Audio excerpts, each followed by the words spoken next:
the review of the teacher deployment policy. There is also another motion by the member for Dagoretti South, Honorable John Kiarie, on the empowerment of artisans by the national government. Members will also be considering a motion by the member for Dagoretti North, Honorable Beatrice Elachi, on the development of a unified national policy on small and micro enterprises. This afternoon, members will also resume a debate that was interrupted on Wednesday, November date 2, the year 2022, on the statement by two members of the National Assembly, the member for Gishugu, Honorable Gishimu Githinji, and the member for Matungulu, the Honorable Stephen Mule, on the statement on the legislative proposal to amend the Constitution to entrench the National Government Constituencies Development Fund, the National Government Affirmative Action Fund, the Senate Oversight Fund, and the Economic Stimulus and Empowerment Fund in the Constitution.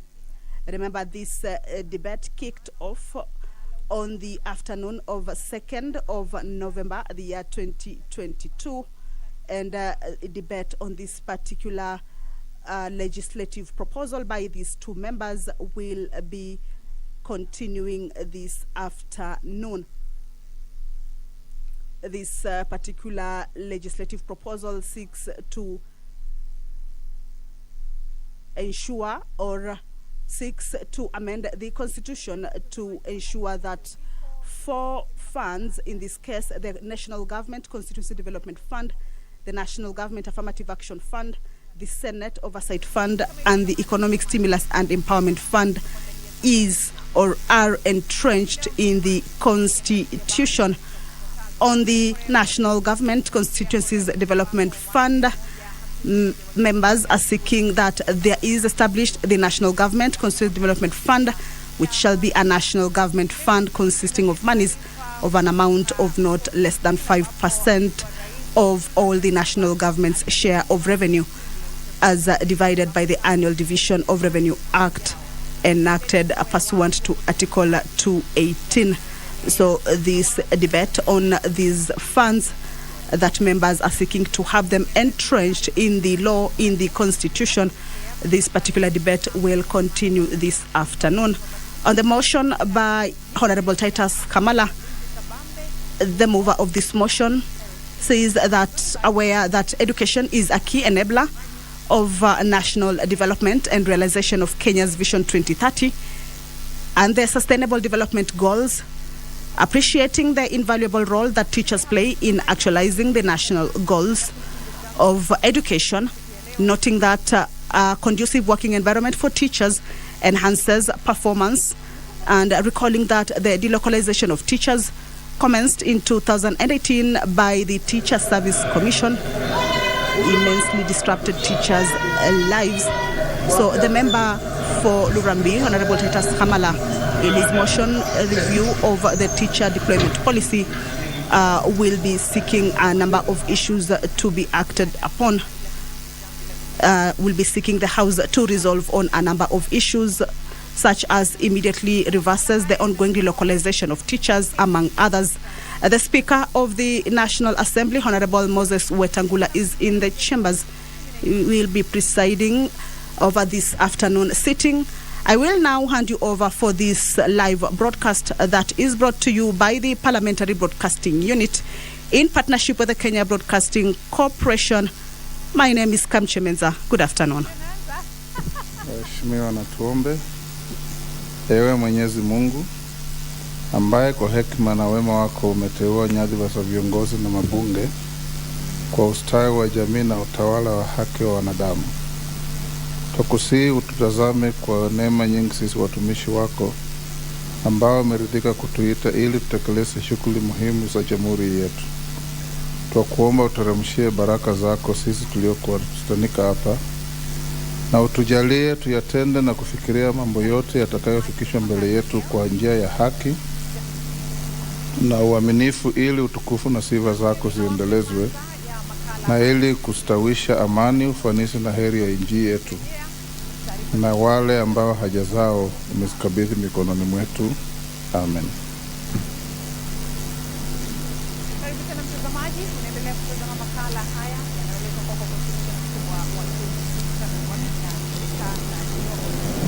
karibu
Waziri wa maendeleo nchini alitangaza kwamba jumla ya mabasi itakuwa mazingira yako wa bahari kwa kikao cha 27 cha kongamano la wakati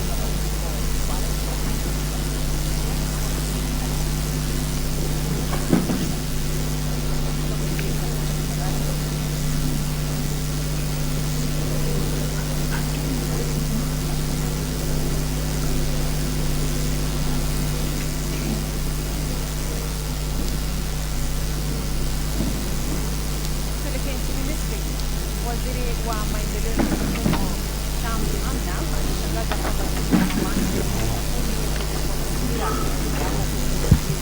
Honorable members, we have quorum. We can proceed with our business. Order number 1, administration of oath. Order number 2, communication from the chair. Honorable members, take your seats.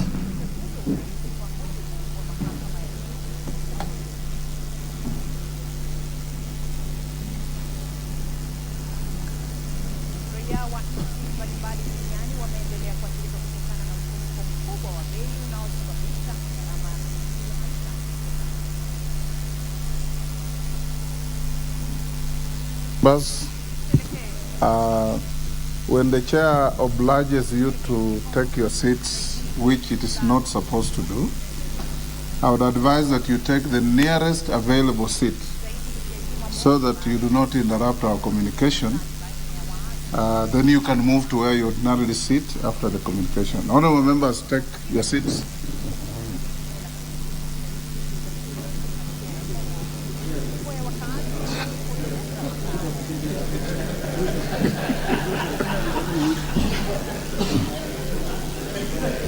The nearest available seat. I'm sure the member has left many seats behind him. Honorable members, I have 3 communications to make. The first one, honorable members, Standing Order 205A establishes the Special Funds Accounts Committee. The committee is mandated to, among other things, examine the reports of the Auditor General on specific funds established by statute or by subsidiary legislation, the Equalization Fund, the Equalization Fund Advisory Board, and the Political Parties Fund. Paragraph 6 of the Standing Order requires the Speaker to publish a schedule specifying the funds falling within the mandate of the said committee at the beginning of every term of Parliament, or at such other time as may be appropriate. In addition, Standing Order 206, 206A, and 206B establish the Public Investments Committees on Governance and Education, Commercial Affairs and Energy, and Social Services, Administration, and Agriculture.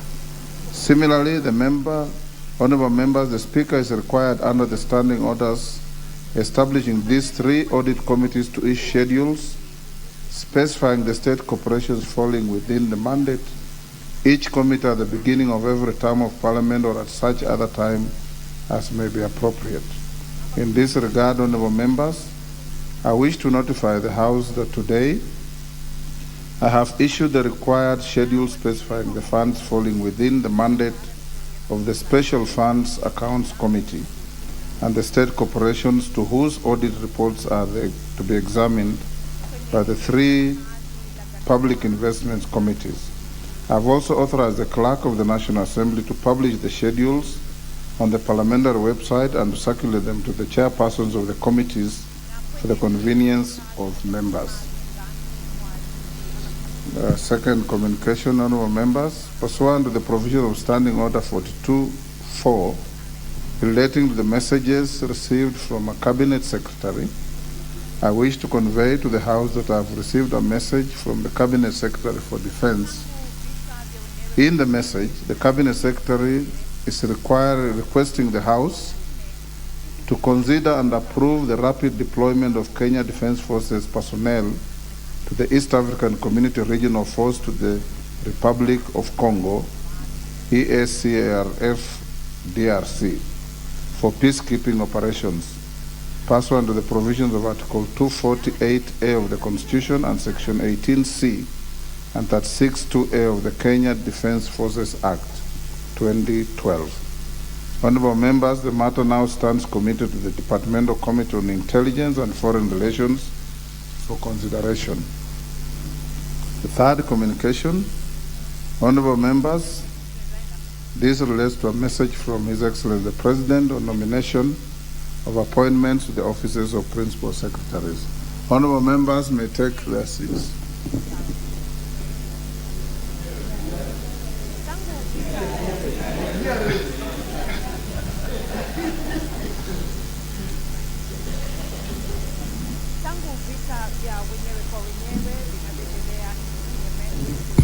Honorable members, let me repeat. When I indulge members at the bar to take their seats, try your level best to take the nearest available seat until we finish transacting the business, then you can move to where you ordinarily sit. Members, take your seats.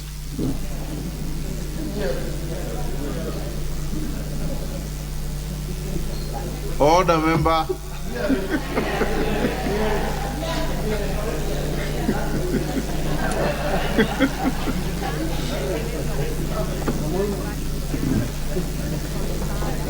Honorable members, Standing Order 42.1 relating to the messages from the President provides that the Speaker shall read to the House any message from the President delivered to the Speaker for communication to the House.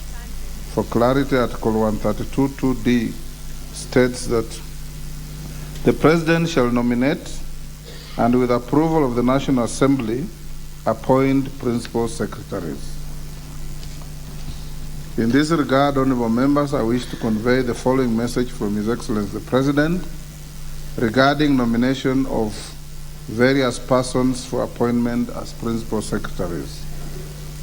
In the message, His Excellency the President conveys that in exercise of powers conferred on him by Article 132.2d of the Constitution, as read together with Section 3 and 5 of the Public Appointments Parliamentary Approval Act 2011, he has nominated the following persons for appointment to the aforementioned offices. Honorable members at the bar, take your seats, but take the nearest seat until we finish communicating. Take the nearest seat.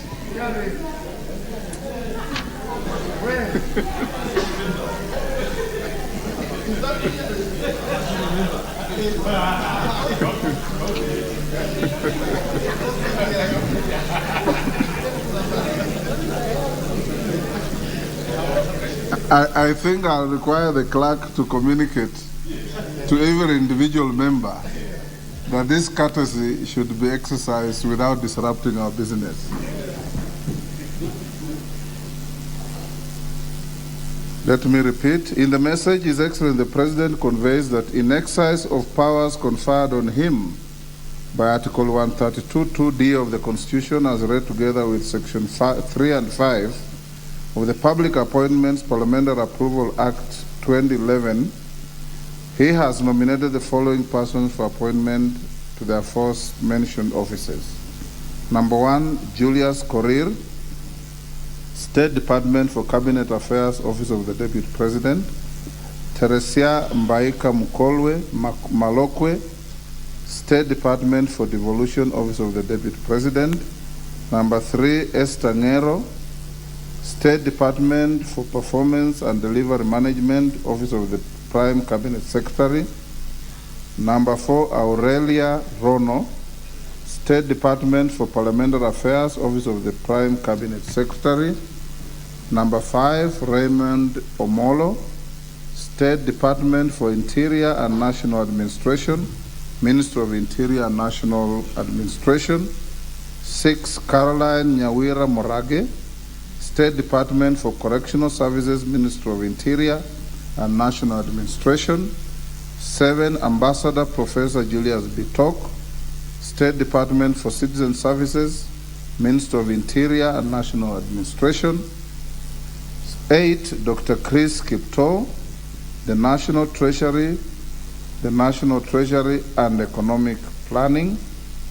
9, James Muhati, State Department for Economic Planning, the National Treasury and Economic Planning.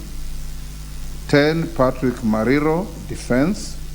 11, Dr. Korir Singoe, State Department for Foreign Affairs, Minister of Foreign Affairs and Diaspora Affairs. 12, Roslyn Njogu, State Department for Diaspora Affairs, Minister of Foreign Affairs and Diaspora Affairs. 13, Amos Gadecha, State Department for Public Service, Minister of Public Service, Gender and Affirmative Action. 14, Veronica Mweni Nduva, State Department for Gender and Affirmative Action, Ministry of Public Service, Gender and Affirmative Action. 15, Joseph Mungai Mbugwa, State Department for Roads, Minister of Roads and Transport. 16, Mohammed Dagar, Department for Transport, Minister of Roads and Transport. 17, Nixon Korir, State Department for Lands and Fiscal Planning, Minister of Lands and Public Works, Housing and Urban Development. 18, Charles Hinga, State Department for Housing and Urban Development, Minister of Lands, Public Works, Housing and Urban Development. 19, Joel Arumonyang, State Department for Public Works, Minister of Lands, Public Works, Housing and Urban Development. 20, Professor Edward Kisiangani, State Department for Broadcasting and Telecommunications, Ministry of Information, Communication and Digital Economy. 21, Engineer John Kipchumba Tanui, ICT and the Digital Economy, Ministry of Information, Communication and Digital Economy. 22, Engineer Peter Tum, State Department for Medical Services, Minister of Health. 23, Dr. Joseph Mburu, State Department for Health Standards and Professional Management, Minister of Health. Dr. Josephine Mburu, 24, Dr. Belio Kipsang, State Department for Basic Education, Minister of Education. 25, Esther Thara Mhoria, State Department for Technical and Vocational Education and Training, Minister of Education. 26, Beatrice Inyangala, State Department for Higher Education and Research, Minister of Education. 27, Philip Kelo Harsama, State Department for Crop Development, Minister of Agriculture and Livestock Development. 28, Harry Kimtai, State Department for Livestock Development, Minister of Agriculture and Livestock Development. 29, Alfred Kumbudo, State Department for Trade, Minister of Investments, Trade and Industry. 30, Abubakar Hassan, State Department for Investment Promotion, Minister of Investments, Trade and Industry. 31, Juma Mukhwana, State Department for Industry, Minister of Investments, Trade and Industry. 32, Patrick Kiburi Kilemi, State Department for Cooperatives, Minister of Cooperatives and Micro, Small and Medium Enterprises. 33, Susan Mangeni, State Department for Micro, Small and Medium Enterprises Development, Ministry of Cooperatives and Micro, Small and Medium Enterprises. 34, Ismail Madei, State Department for Youth Affairs, Ministry of Youth Affairs, Sports and the Arts. 35, Jonathan Mweke, State Department for Sports and the Arts, Ministry of Youth Affairs, Sports and the Arts. 36, Festus Ngeno, State Department for Environment, Ministry of Environment and Forestry. 37, Ephantas Kimodo, State Department for Forestry, Ministry of Environment and Forestry. 38, John Ololtua, State Department for Tourism, Ministry of Tourism, Wildlife and Heritage. 39, Sylvia Naseya Mohoro, State Department for Wildlife, Ministry of Tourism, Wildlife and Heritage. 40, Umi Muhammad Bashir, State Department for Culture and Heritage, Ministry of Tourism, Wildlife and Heritage. 41, Dr. Paul Rono, State Department for Water and Sanitation, Ministry of Water, Sanitation and Irrigation. 42, Gitonga Mugambi, State Department for Irrigation, Ministry of Water, Sanitation and Irrigation. 43, Alex Wachira, State Department for Energy, Ministry of Energy and Petroleum. 44, Mohammed Liban, State Department for Petroleum, Ministry of Energy and Petroleum.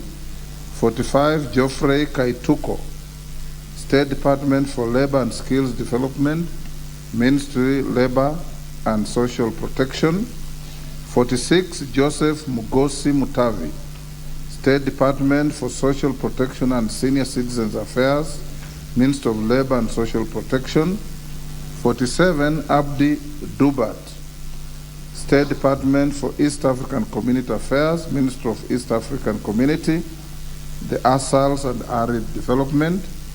48, Idris Dogota, State Department for the ASALs and Regional Development, Ministry of East African Community, the ASALs and Arid Development. 49, Elijah Mwangi, State Department for Mining, Ministry of Mining, Blue Economy and Maritime Affairs. 50, Betsy Muthoni Njagi, State Department for Blue Economy and Fisheries, Ministry of Mining, Blue Economy and Maritime Affairs. 51, Shadrach Mwadime, State Department for Shipping and Maritime Affairs, Ministry of Mining, Blue Economy and Maritime Affairs. Honorable members, His Excellency the President now seeks the approval of the National Assembly on the nominees for appointment for the said positions. Can the members take their seats? Take the nearest available seat. The nearest available seat.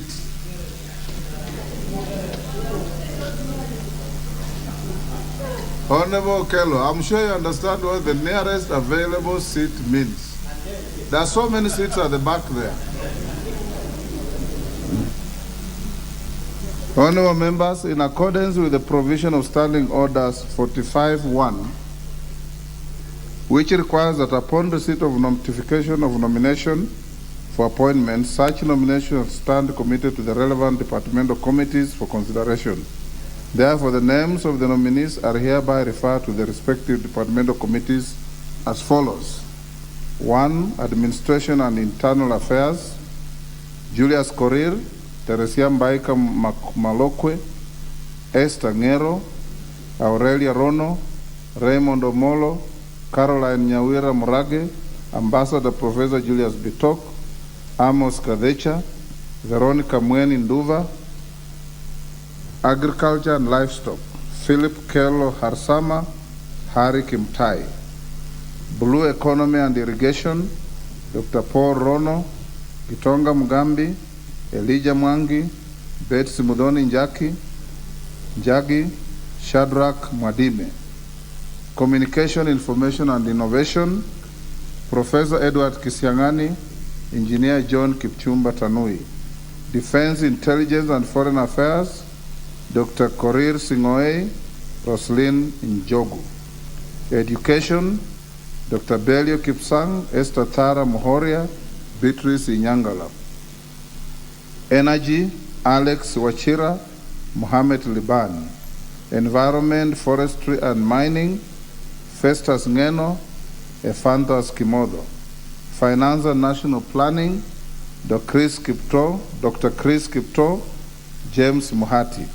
Health, Engineer Peter Tum, Dr. Josephine Buru.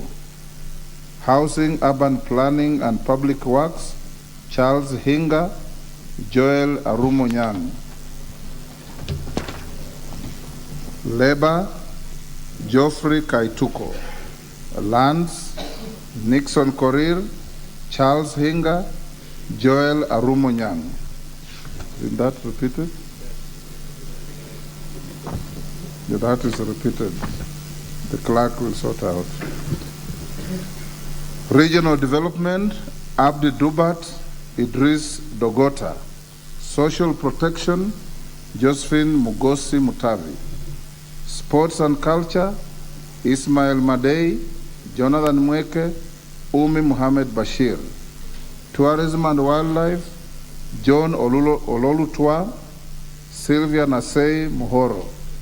Trade, Industry and Cooperatives, Alfred Kumbudo, Abakar Hassan, Juma Muhwana, Patrick Kiburi Kilemi, Susan Mangeni.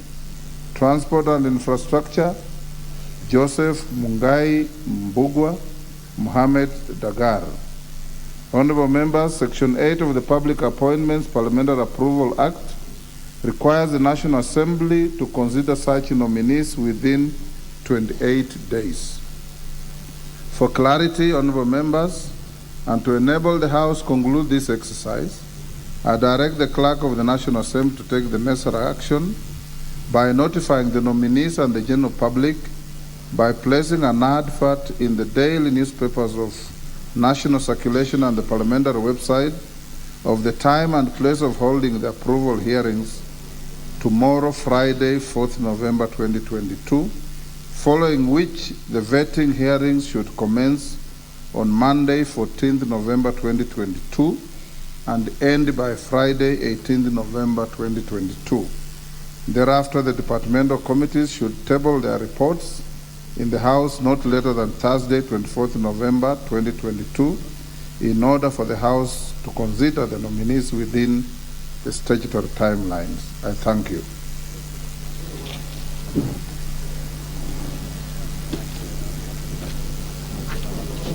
Did I hear point of order? Is there anything out of order?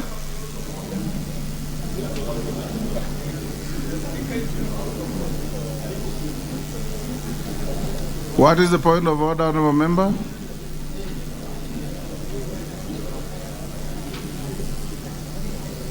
Give him the mic.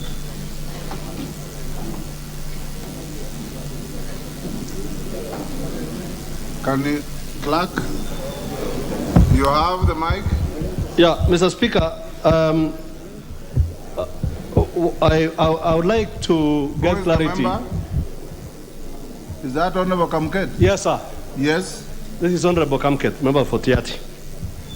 Mr. Speaker, I would like to get some clarification from guidance, basically, from your chair, on the communication from the Cabinet Secretary for Defense. I am aware, Honorable Speaker, that yesterday, His Excellency the President commissioned the military to go to that East African Community Regional Force. So I would like to know, Mr. Speaker, whether what comes first?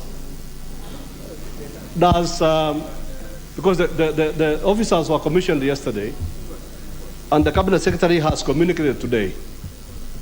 So is Parliament therefore going to do post facto review of what has already happened, or what is the role of Parliament? Honorable Kamket, the letter from the Cabinet Secretary came to Parliament yesterday morning. The event you are talking about happened yesterday afternoon. In any case, deployment of troops in an emergency situation is not a leisure walk. It's an emergency. And the role of Parliament is to approve ipso facto or post facto, as long as it can help the situation that we desire to deal with. I'm not entertaining any more points of order on that issue. Who is raising? Who? Yes, Honorable Member. Thank you, Mr. Speaker. Yesterday, the Kamba Nation was celebrating, Mr. Speaker, when we saw a Joseph Mutavi as a PS on social. Mr. Speaker, I just want to know from you whether this Joseph Mongozi Motari is the same as Joseph Mutavi, so that maybe the member or the person could be disadvantaged when it comes to explaining himself in terms of who his name is, because I learned is from Kuria, not from Mukambani, Mr. Speaker. Honorable Member, the Speaker shall not be any part of ethnic excitement or celebration.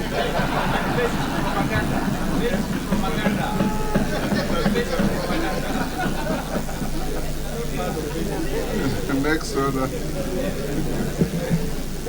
Order number 4, petitions. Order number 5, papers.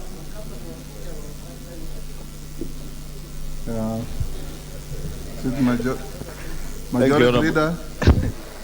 Thank you, Honorable Speaker. I was still laughing at the ethnic excitement and celebrations. And celebrations, whether ipso facto or post facto, as you put it. Honorable Speaker, I beg to lay the following papers on the table of the House today, Thursday, November 3rd, 2022. A report on the assumption of the Office of the President Committee, and 2, legal notice number 175 of 2022, relating to the capital markets investment-based crowdfunding, regulations and explanatory memorandum from the National Treasury and Planning. Thank you, Honorable Speaker. Next order. Order number 6, notices of motion. Majority Leader.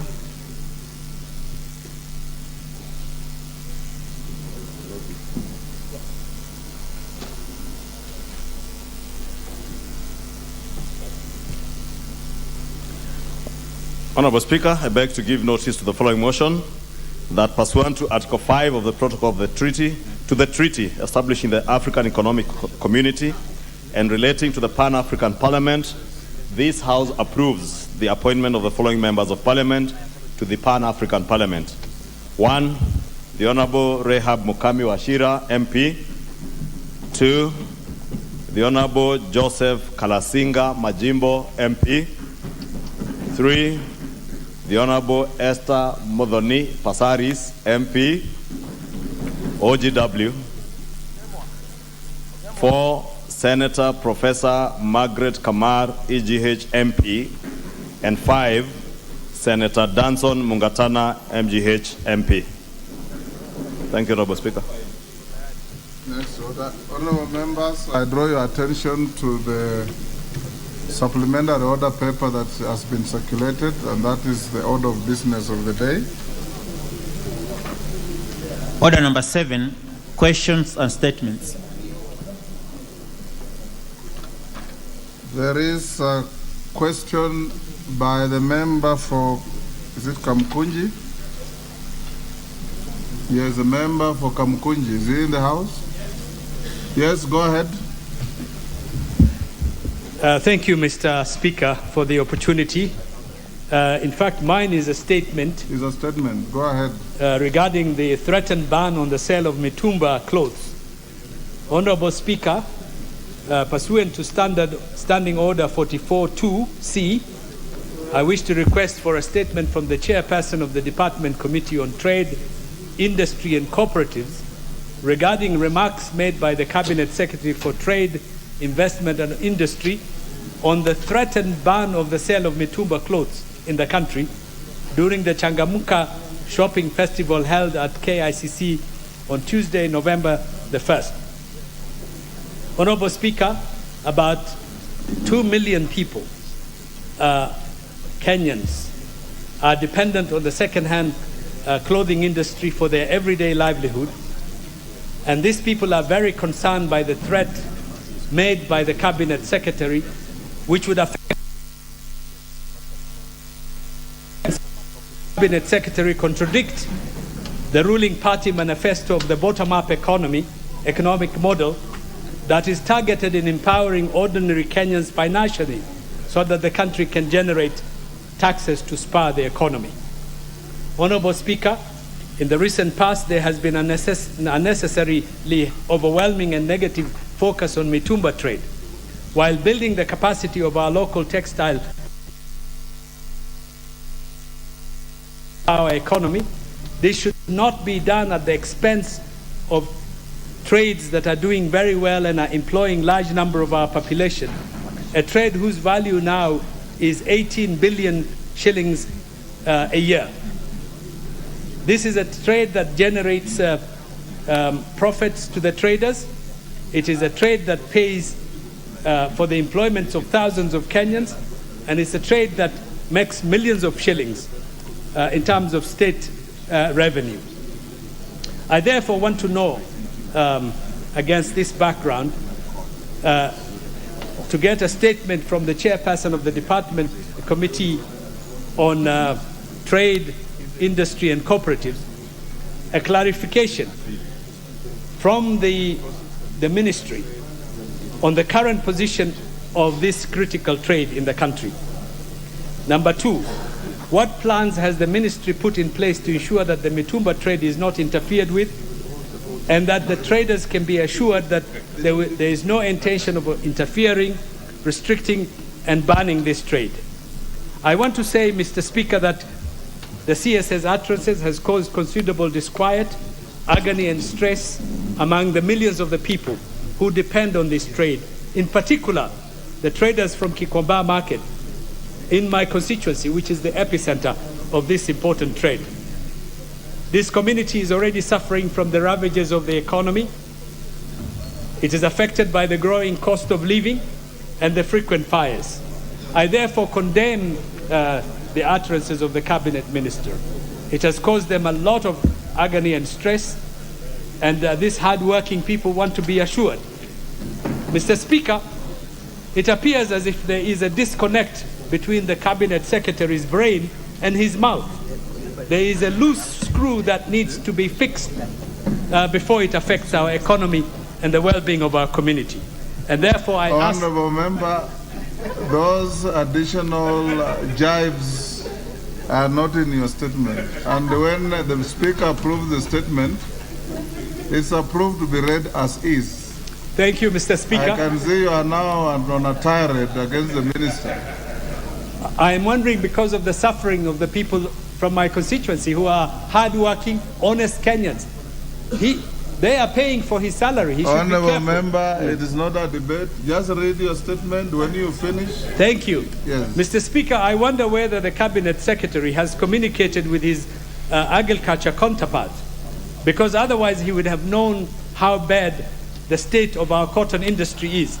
Kenya's cotton production has been declining, and we only produce 20,000 bales of cotton a year. So it will take many, many years for us to fix our textile industry and to be able to create opportunities and employment. I think this CSS should look at his duties. Honorable Member, you are debating your own statement. The CS should look at his job description. His job is to create employment, Yes. grow our industry. Thank you. Chepkonga, before you take the floor, honorable members, when you want to make a statement, you bring it to the Speaker for approval. You come and read as is where is. Any additional statements, however strongly you feel, are a violation of the standing orders. And once you present your statement, you don't start debating it. Yes, Chepkonga? Thank you, Honorable Speaker. Honorable Speaker, I rise pursuant to Standing Order 83 as read together with Standing Order 91, which says as follows, Mr. Speaker. It says, a member shall be responsible for the accuracy of any facts which the member alleges to be true and may be required to substantiate any such facts, Mr. Speaker. Mr. Speaker, is it in order for the member of Kamukunji to allege that the honorable member who has been here, who was his colleague in the last parliament, that he made some inaccurate statements concerning Mitumba? If he just listened to the Honorable Moses Kuria yesterday, he is raising the statement based, Mr. Speaker, on misleading reporting by some newspaper, Mr. Speaker. I listened to him, I listened to the Honorable Moses Kuria yesterday on K24, on Citizen, Mr. Speaker, and he clarified. I don't know, maybe my good friend had slept, and he can be excused, Mr. Speaker. Order. Honorable members, I approved the statement on the basis of what the member presented before me. The statement will now go to the committee that is relevant to trade to look at it and deal with it in the normal manner. Next order. Leader of majority, your Thursday statement. Thank you, Honorable Speaker. Maybe, Honorable Speaker, in relation to that issue, I would just beg that members to be a little patient. As soon as the House Procedures Committee can be able to sit, I think it's high time we revise the standing orders so that the Cabinet Secretary who should be answering that question can come and answer the Honorable Member for Kamukunji in the House, so that we dispel whether it is misreporting by the media, the Cabinet Secretary to come and do that in the House. Honorable Speaker, to my statement for the week, Honorable Speaker, pursuant to the provision of Standing Order 44-2A, I rise to give the following statement on behalf of the House Business Committee, which met on Tuesday, 1st November 2022, to prioritize the business for the consideration for the week commencing 8th to 10th of November 2022. Honorable Speaker, members will recall that on Tuesday, 1st November, the House considered the report by the Parliamentary Service Commission on the recruitment process for the Clerk of the National Assembly and the recommendation for approval for the appointment of Mr. Samuel Josephat Njoroge. And I would like to thank the honorable members for their dedication and active participation in this process to approve Mr. Samuel Josephat Njoroge as our clerk. Honorable Speaker, I would also like to thank the Commission under your very able leadership, Mr. Speaker, and our support staff on a job very well done in this process. I also wish to congratulate the newly appointed clerk of the National Assembly and call upon him to serve all members of Parliament with utmost professionalism and impartiality. I wish him good luck as he dispenses his duty henceforth. Honorable Speaker, as you are aware, the Committee on Selection submitted the list of committee membership.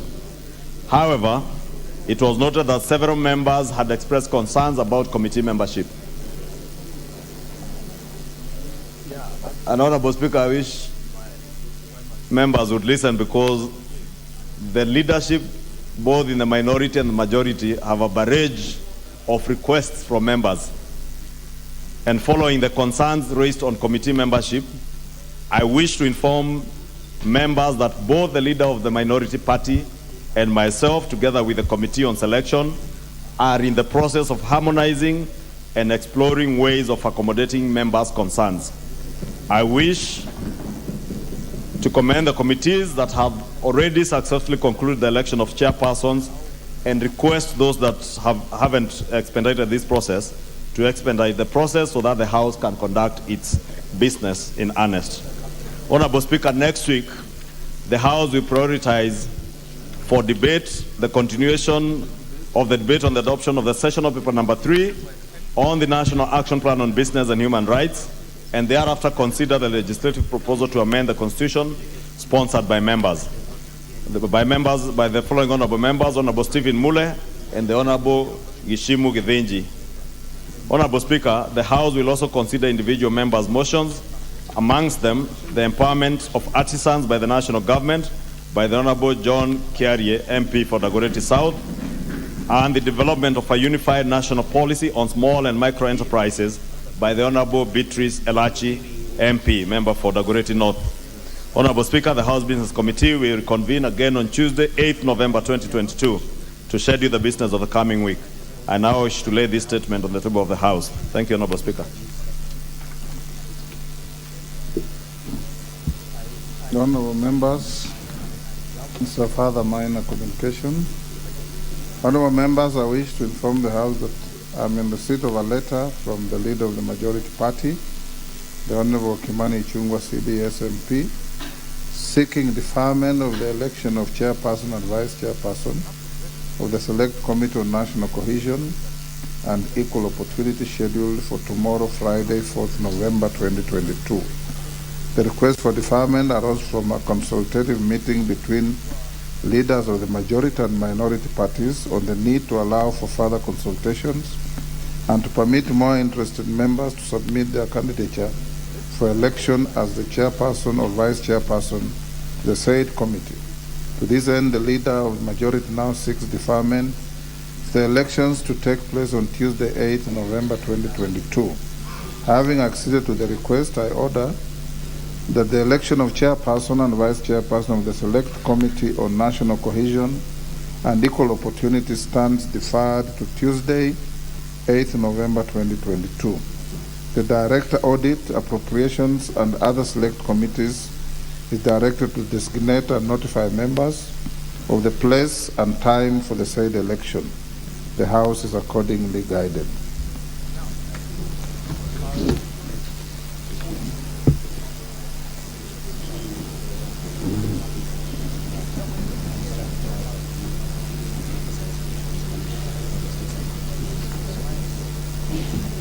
Honorable members,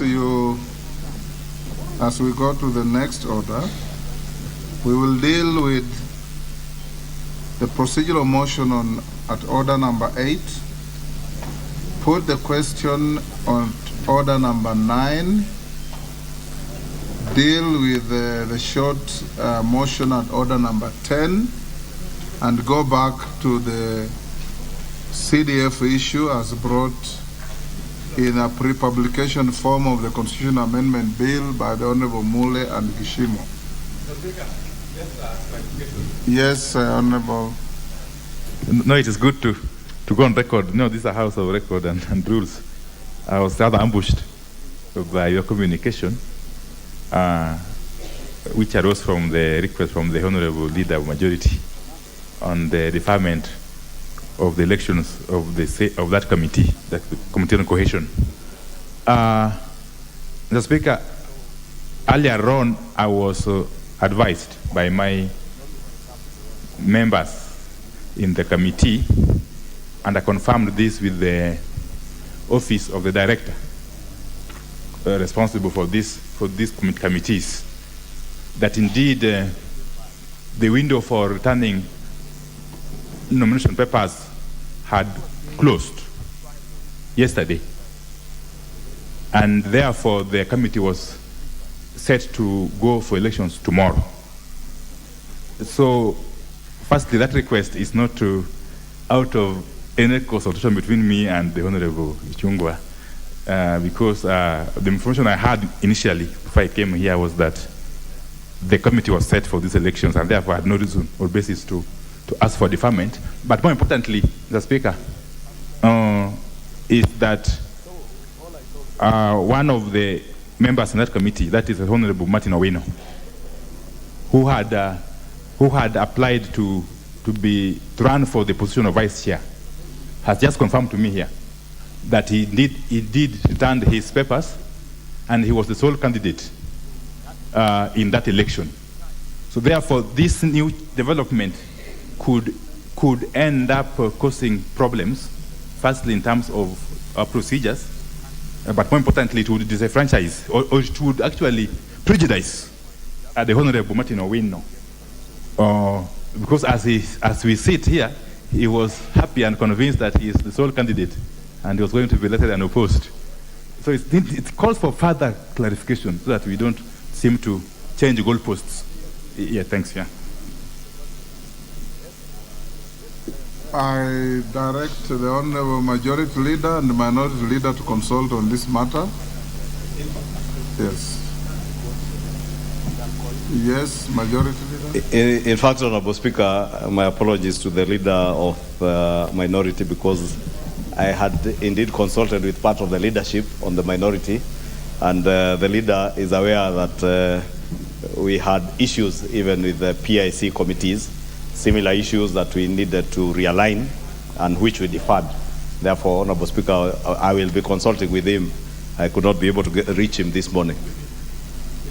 Yes, we shouldn't have any tiff on the election of chairs, so you can discuss. Next order. Order number 8, procedural motion, extension of sitting. Majority Leader.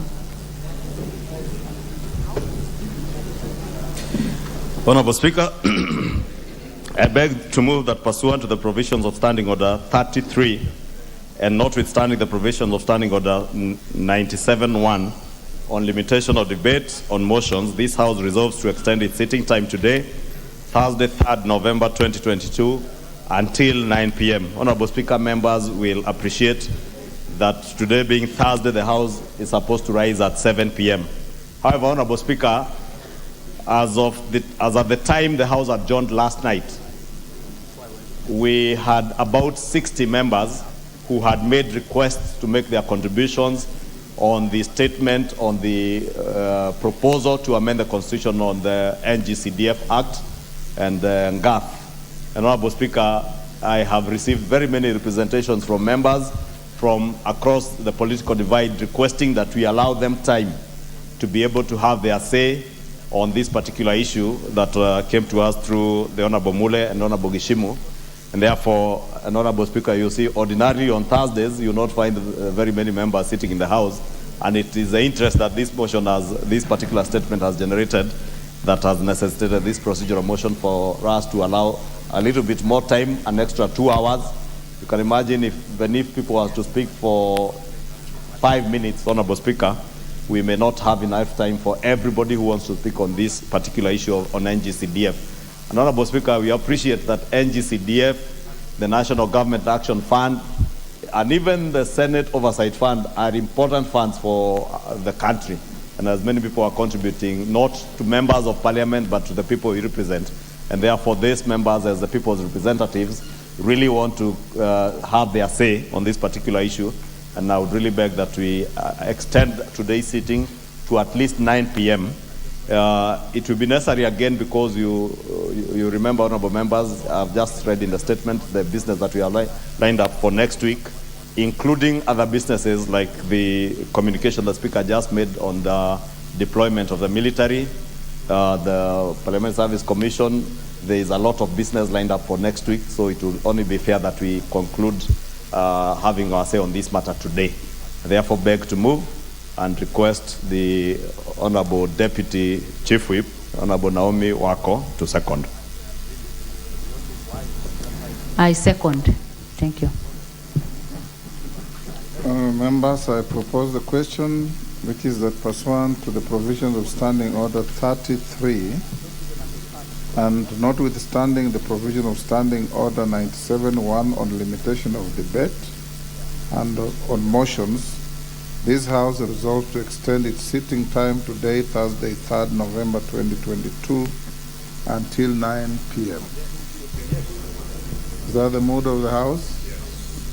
I now put the question that pursuant to the provisions of Standing Order 33 and notwithstanding the provision of Standing Order 97(1) on limitation of debate On motions, this House resolved to extend its sitting time today, Thursday, 3rd November 2022, until 9 p.m. As members of that opinion say aye. Aye. Will those of the contrary opinion say nay? The ayes have it. Next order. Order number 9, motion, review of the teacher deployment policy. Question to be put. Honorable members, this is a motion that was brought by the Honorable Titus Hamala MP. I now put the question that aware that education is a key enabler of national development and realization of Kenya's Vision 2030 and the Sustainable Development Goals, appreciating the invaluable role that teachers play in actualizing the national goals of education, noting that a conducive working environment for teachers enhances performance, recalling that the delocalization of teachers commenced in 2018 by the Teacher Service Commission immensely disrupted teachers' lives, lowered teacher morale, and caused untold trauma to many teachers countrywide, concerned that the exercise was not supported with a clear policy framework and was initiated without the participation of teachers or their unions, contrary to Articles 118 and 132 of the Constitution on public participation and involvement of the people in the process of policy making, cognizant of the fact that the localization of teachers is inconsistent with the United Nations Educational, Scientific and Cultural Organization UNESCO teacher deployment practice, which treats education as a culture process conducted within a people's cultural context at the local level. This House resolved that the Teacher Service Commission 1 immediately reverses the ongoing delocalization of teachers. 2, initiates a comprehensive review of the teacher deployment policy with the involvement of teachers in order to make the policy consistent with the International Labour Organization, ILO, and the UNESCO laws and practices on teacher management and deployment. And 3, reviews the teacher recruitment policy with a view to devolving it to zonal level as the point of recruitment. As members of that opinion say aye. Aye. Will those of the contrary opinion say nay? The ayes have it. Next order. Order number 10, motion, appointment of members to the Pan-African Parliament.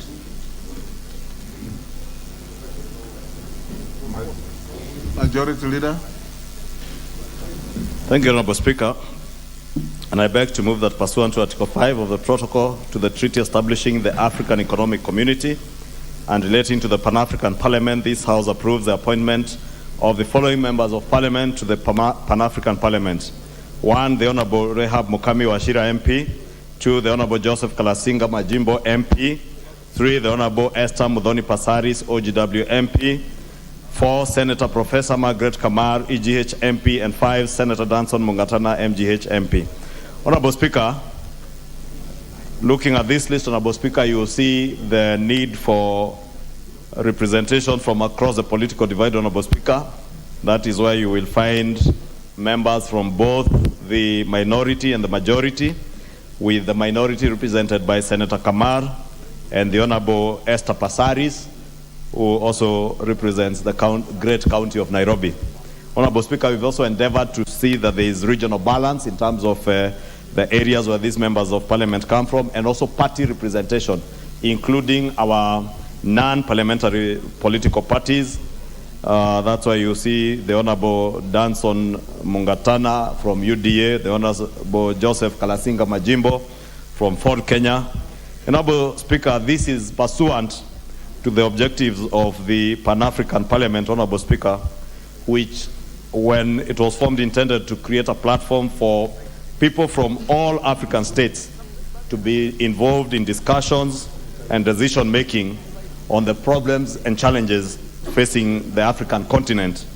And Honorable Speaker, members are aware that this parliament sits in Midrand in South Africa, and these members will occasionally need to travel to Midrand, South Africa for the sittings of this House, Honorable Speaker.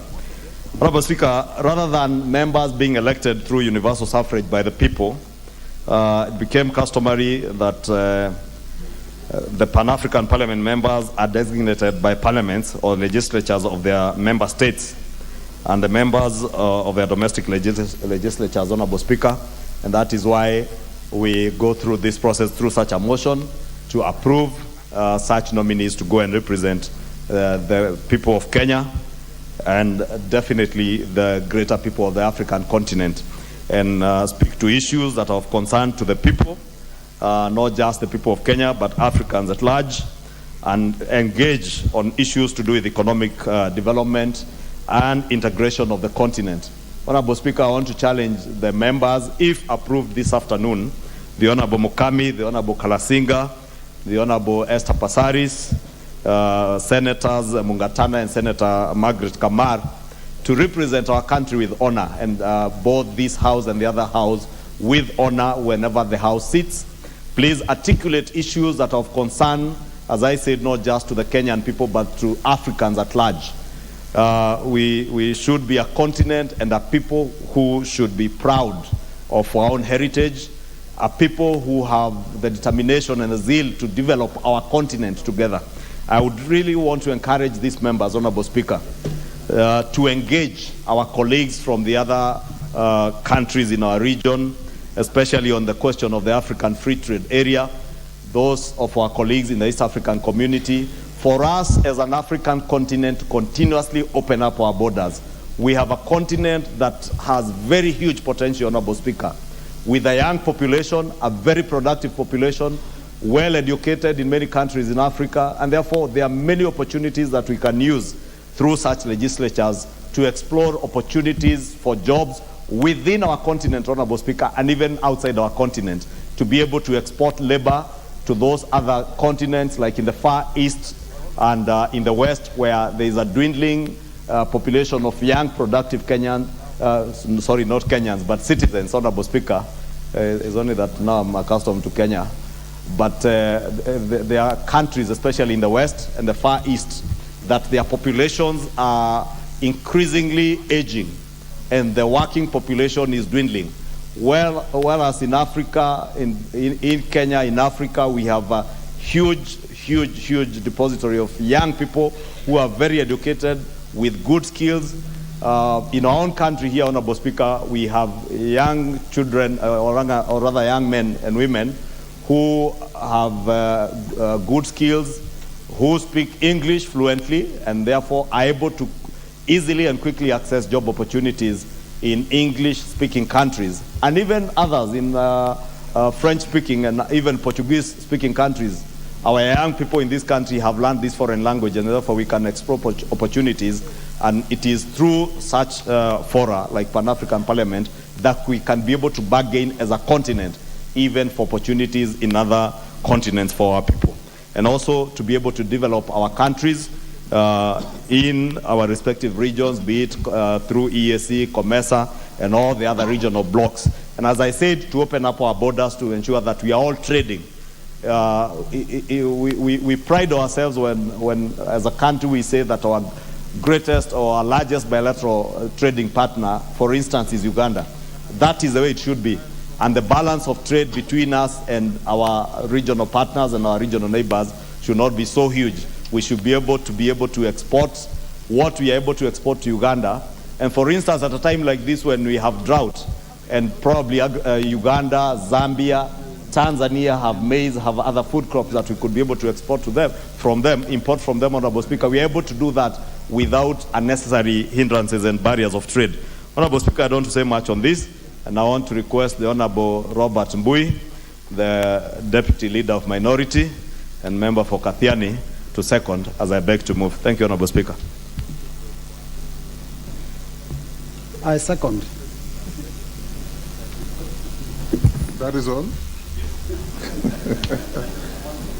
Honourable members, I propose the question, which is that pursuant to Article 5 of the Protocol to the Treaty establishing the African Economic Community and relating to the Pan-African Parliament, this House approves the appointment of the following members of Parliament to the Pan-African Parliament. 1, the Honorable Rahab Mukami Wachira MP, 2, the Honorable Joseph Kalasinga Majimbo MP, 3, the Honorable Esther Mudhoni Pasaris OGW MP, 4, the Honorable Senator Professor Margaret Kamar EGH MP, and 5, Senator Danson Mungatana MGH MP. There being nobody keen on debating this, I'll now put the question, which is that pursuant to Article 5 of the Protocol to the Treaty establishing the African Economic Community and relating to the Pan-African Parliament, this House approves the appointment of the following members of Parliament to the Pan-African Parliament. 1, the Honorable Rahab Mukami Wachira MP.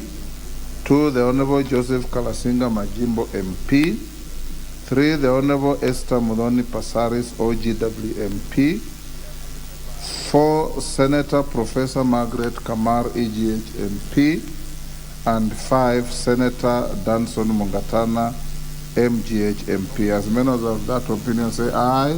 Aye. Will those of the contrary opinion say nay? The ayes have it. Honorable members, on Tuesday this week, when we debated the issue of the appointment of the clerk to Parliament, at one point there was an MP at the back who was frantically waving hands and gesturing at the chair, and I did call out the member women rep for Mombasa to order.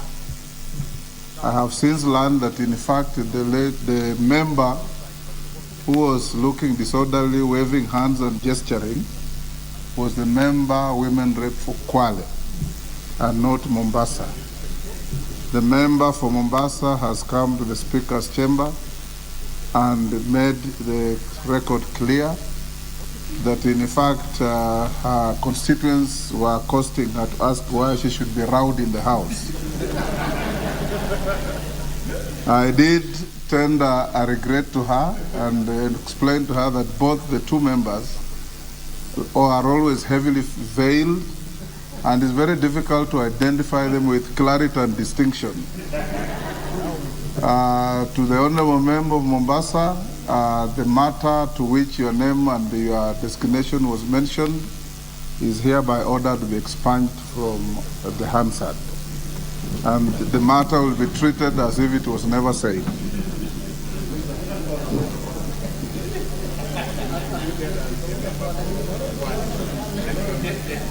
And that the Speaker's direct direction to the member of Mombasa should not be transferred and assigned to the member for Kwale.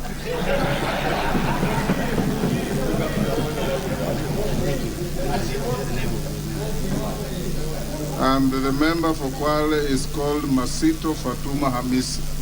Masito Fatuma Hamisi. Next order. Yes, Honorable Majority Leader. Honorable Speaker, not that there is anything that is out of order in your communication, Honorable Speaker.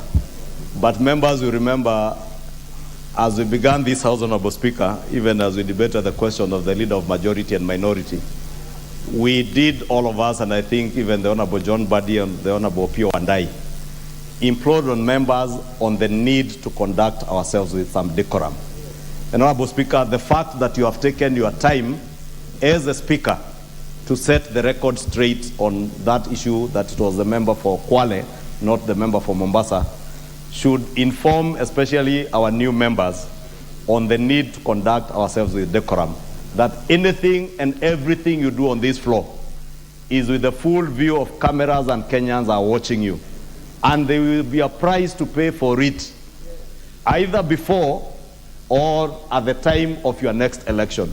And therefore I want to take this opportunity, Honorable Speaker, to thank you for setting the record straight on behalf of the member for Mombasa, who, Honorable Speaker, is a seasoned member of this House, and ask the member for Kwale, as I will ask all other members, please let us allow each other to speak and be heard. If you have a different opinion from mine, just hold your horses as I speak, or as another member speaks. You will have your time for your say. And eventually, Honorable Speaker, as you have guided, the vote will decide whichever way anything goes. And Honorable Speaker, I just wanted to say that because I also did note with concern the actions of the member for Kwale when she was gesturing and waving that Bado Mapambano thing, and I do not know who she was pambanaring with in the house. And this house is not for Mapambano. This house pambana with what the content, Honorable Speaker, as you once said, the content between your ears, not your two hands or your two legs, Honorable Speaker. Honorable Speaker, with that, I thank you. Yes, Honorable Member. Thank you, Speaker. I think the statement you have made about the conduct of the MP for Kwale was adequately enough. Yes. Is it in order actually for the leader of majority to start a debate on a statement that you have already made clear about the conduct of the House? Actually, I would have allowed even the minority leader to say something because they are the custodians of the leadership of the House. Honorable Wandai. Because the dignity of this House is not just the responsibility of the chair. Mr. Speaker, I will speak not necessarily on the matter you have just rested. But on general decorum. Yes, but generally, because the issue of good conduct or bad conduct in these chambers have not been restricted to that particular day only. Yeah, we've had, of course, several cases, where members from both sides of the divide, really, some of them have tended to make business in this House a little bit difficult, especially on matters to do with discourse. So I think I must also caution that even as we endeavor to conduct ourselves within the limits that have been prescribed by the standing orders, okay, we must also be alive to the fact that members do have latitude to express themselves very, very robustly on all issues. This does not mean, this should not imply in any way that any person could be attempting to gag members or to stop them from expressing themselves. Rather, to remind members that such expression must be within the ambit of the standing orders and within the realm of reasonable conduct of honorable members in this House. That way, we shall be able to move forward as we uphold the dignity of this House and indeed the entire Parliament. Thank you. Thank you, Honorable Majority and Minority Leaders. Mombasa member, do you want to comment on this? I've already withdrawn everything we said about you, but I'll give you 1 minute. Mama Zamzam. Asante sana Bwana Spika. Leo umenipa nguvu kwa sababu ule usemi uliotoa juzi wakati sipo ulifanya nikavamiwa sana. Wengi ndani ya Mombasa wanajua mimi ni mama, ni heshima zangu, ni mama ambaye nikiamka najua nasema kitu gani, na najua wakati wa kuongea na najua wakati wa kunyamaza. Kwa hiyo nachukua fursa hii kukushukuru sana kwa kutoa mwelekeo, kwa kuwa sikuwepo, na nina imani sote tumeweza kupata funzo hapa, tujue tunaweza kuelekeza vipi katika mazungumzo yetu. Asante sana Bwana Spika. Shukrani Mama Kaunti Mombasa, na kuelewa na kushukuru.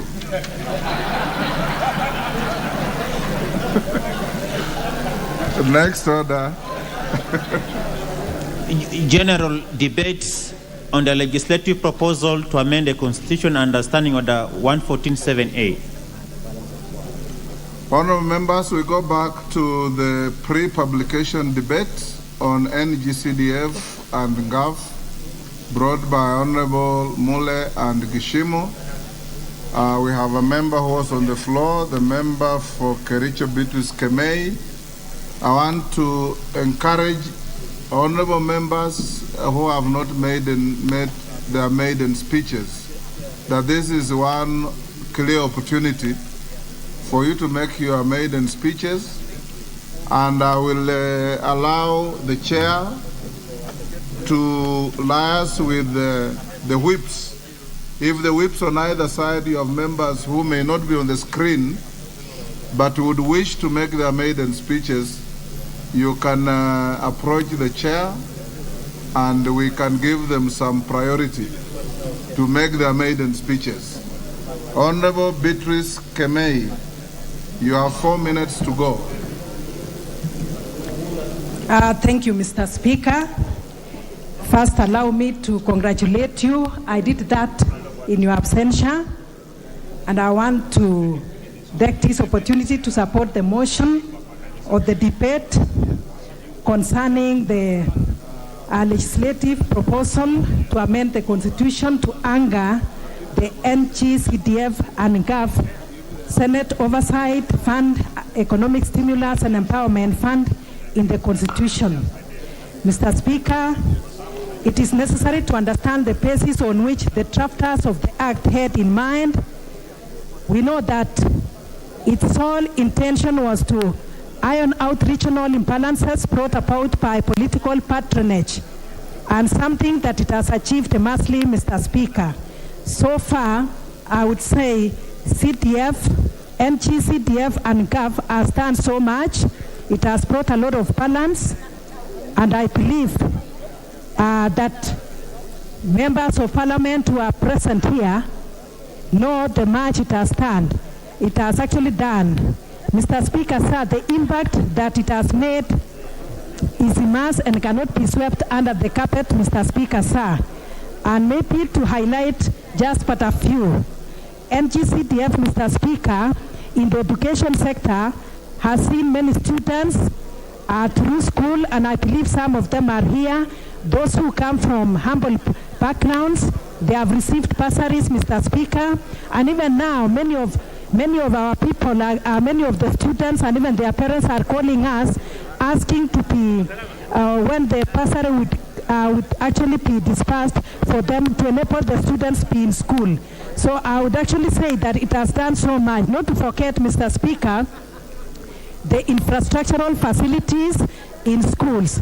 Mr. Speaker, sir, in the county governments do much on the lower part of schools, that is the ECD, but secondary and primary schools facilities are done by the CDF, NGCDF, Mr. Speaker, and that one has done great work. To add on that, Mr. Speaker, for the GAF, it has done so much. Women empowerment and projects that are done by NGC and GAF is so much, Mr. Speaker. Not to forget the table banking for the many of our women. It has actually encouraged most of them. It has put food on the table for many of them.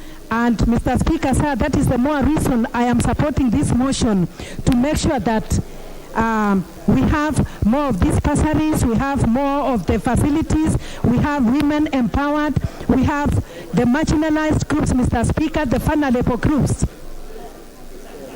Mr. Speaker, today is the Children's Week starting, and I believe the children being the part of the marginalized, the elders, the widows, out of the GAF, Mr. Speaker, many of them have benefited.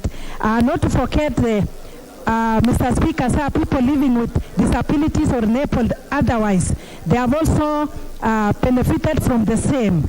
And Mr. Speaker, we have even NHIF being paid for by the GAF and even the bursaries, and the NGCDF, Mr. Speaker. So for that case, I would support the motion and say that this should be anchored in the Constitution, Mr. Speaker. So I want to support this motion, and I would request the House that we support it and let it be anchored in the Constitution. This has also enabled many of our members in the community to have less arambes, Mr. Speaker, because this one has supplemented part, bursaries has supplemented part of it. Mr. Speaker, talents have been nurtured through the GAF and the NGCDF, Mr. Speaker, and I would support the motion. And thank you so much, Mr. Speaker. Thank you, the Honourable Member for Kericho. Now I give to the Honourable Member for Baringo North.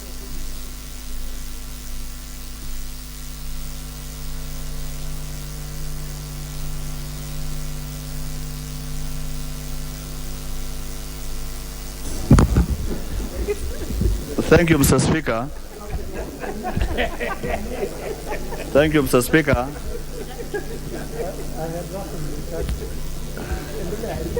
Mr. Speaker, I want to contribute as follows on this matter of national government CDF. Mr. Speaker, I want to put the record straight that this fund is not a fund for members of parliament. It is a fund for those functions that has not been categorized as devolved functions. Mr. Speaker, you are aware that under the Constitution, some functions are left for national government, some functions are left for county governments. And to finance those projects that are earmarked for national government, including our schools, secondary schools, primary schools, you require the CDF. So, Mr. Speaker, I agree with the proposal that we enhance these funds from 2.5% to 5%, Mr. Speaker, because in that way it will enable the constituencies, students in our constituencies, Mr. Speaker, to the bursary fund, the bursary vote, to be enhanced to more than 50%, so that we cannot be able to see students going home because of school fees. Mr. Speaker, as a matter of priority, even now, Mr. Speaker, it is in the honors of an Attorney General this House approved to advise the current Cabinet Secretary for Treasury to release the already budgeted for funds for NGCDF, Mr. Speaker, so that the children of this country can be able to go to school. Mr. Speaker, last weekend, I experienced a very bad scenario, Mr. Speaker. When I was traversing my constituency, I found a girl that was sent home and she was trekking for over 30 kilometers, Mr. Speaker. And when I asked the girl, where are you going? She says, going home. And where she's going home, Mr. Speaker, is an area that has been affected by bandits, where the child is not sure whether they will find their parents in the same place. Mr. Speaker, it only required that I had to support and call the principal and paid money while on the road for that particular child to go to school. Mr. Speaker, when I asked the girl to go back to school, she said she cannot go back to school through the same route because she was chased by a known person on the way. And remember, she was a girl, Mr. Speaker. This, Mr. Speaker, compelled me to actually give my vehicle to take the girl to school as I wait, Mr. Speaker. That tells you, minus NGCDF, Mr. Speaker, then there is big number of children in this country who are not able to access free, compulsory, basic education, Mr. Speaker. Even the students that are up and in our calories, Mr. Speaker, if we cannot support their bursaries, Mr. Speaker, they are not able to get that quality, free and compulsory basic education, Mr. Speaker. Mr. Speaker, in addition, whereas the Senate wants to have some oversight funds, Mr. Speaker, there is also need, there is also need for members of parliament to be supported through oversight funds so that they can be able to go around and oversight what is going on in their constituencies, Mr. Speaker. It is not only the senators who will do the oversight. even members of National Assembly, need to do an oversight, Mr. Speaker. So, Mr. Speaker, when we anchor this in law, then the business of judiciary, which have already a fund, which is in the Constitution, Mr. Speaker, to destroy this particular noble fund that sorts out the children of this country. Those of us who come from areas that are affected by insecurity, Mr. Speaker, this is a very critical fund.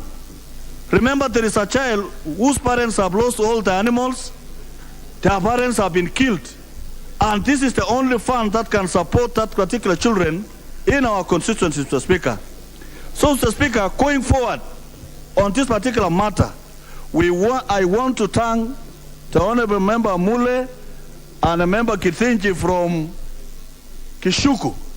Mr. Speaker, the faster we do this particular amend this constitution and anchor NGCDF into the supreme law of the land, then the better for the children of this country, Mr. Speaker. Mr. Speaker, our schools, the schools of this country today are what they are because of NGCDF. Without CDF, Mr. Speaker, then so many things will go wrong. And Mr. Speaker, this is a fund that we want to protect in the matter law, so that any other human rights groups, and Mr. Speaker, I want that these activists, Mr. Speaker, whether they have children who are going to school or they are bachelors and spinsters, Mr. Speaker. Mr. Speaker, they need to be scrutinized. Mr. Speaker, we require an advisory opinion from this Parliament requiring the Attorney General to advise the current Cabinet Secretary to release the money before we go to recess. And I want to ask members of Parliament, the sooner we stop any other business in this House and this amendment is done, then it is better for our country. Because this is a matter of life and death. Mr. Speaker, today, this 13th Parliament, many members were able to come back. Why? Because of how their constituencies were able to distribute funds for CDF and projects and gave them a name, and the citizens were able to re-elect them, Mr. Speaker. Without which, Mr. Speaker, then they could not have been able to come back, Mr. Speaker. Mr. Speaker, that tells you it holds the fabric of elections in our country. Mr. Speaker, as we do this, Mr. Speaker, the affirmative fund also for the affirmative fund also, Mr. Speaker, is also very good, because many women in this country who have got support. In fact, I remember in my constituency, you were able to get some water tanks, goats, and many other things, and sort out the things that are required by our culture, Mr. Speaker. So, Mr. Speaker, I will be one of the promoters that we increase this fund to the 5% that has been earmarked in this particular amendment, Mr. Speaker. And Mr. Speaker, finally, when we enhance this fund to 5%, Mr. Speaker, there are constituencies that have not been able to produce a doctor or a pilot, Mr. Speaker. When we enhance the fund, we enhance the bursaries, percentage of bursaries in our constituencies, and then we can actually, every constituency will be able to sponsor a child who has gotten an A or an A minus or a B plus to a course that has not been able to be sponsored in that particular constituency, Mr. Speaker, so that we can have skilled personnel in our country, Mr. Speaker, because when we rely on coups, they will admit people even in far-flung areas to courses that cannot be able to be attractive in our country. So, Mr. Speaker, I want to say the 5% will give us a further opportunity to expand the sponsorship cap so that we can be able to attract highly skilled manpower in our country, Mr. Speaker. And, Mr. Speaker, the Constitution envisages that functions followed by funds, Mr. Speaker. Mr. Speaker, today there are so many functions that have been taken to the county governments, but the resources do not follow. So, Mr. Speaker, so that we can be able to capture those other functions that are on our side in the Constitution, then we need more resources to follow the functions that are being earmarked for national government. So I do not envisage any debate in the Senate where they reprimand the National Assembly to the extent that this money belongs to members of parliament. It is not. It is for the functions that have been left by the Constitution. Mr. Speaker, I rise to support this particular amendment. Thank you, Mr. Speaker.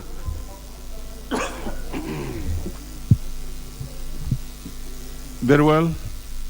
Honorable Member for Kigumo.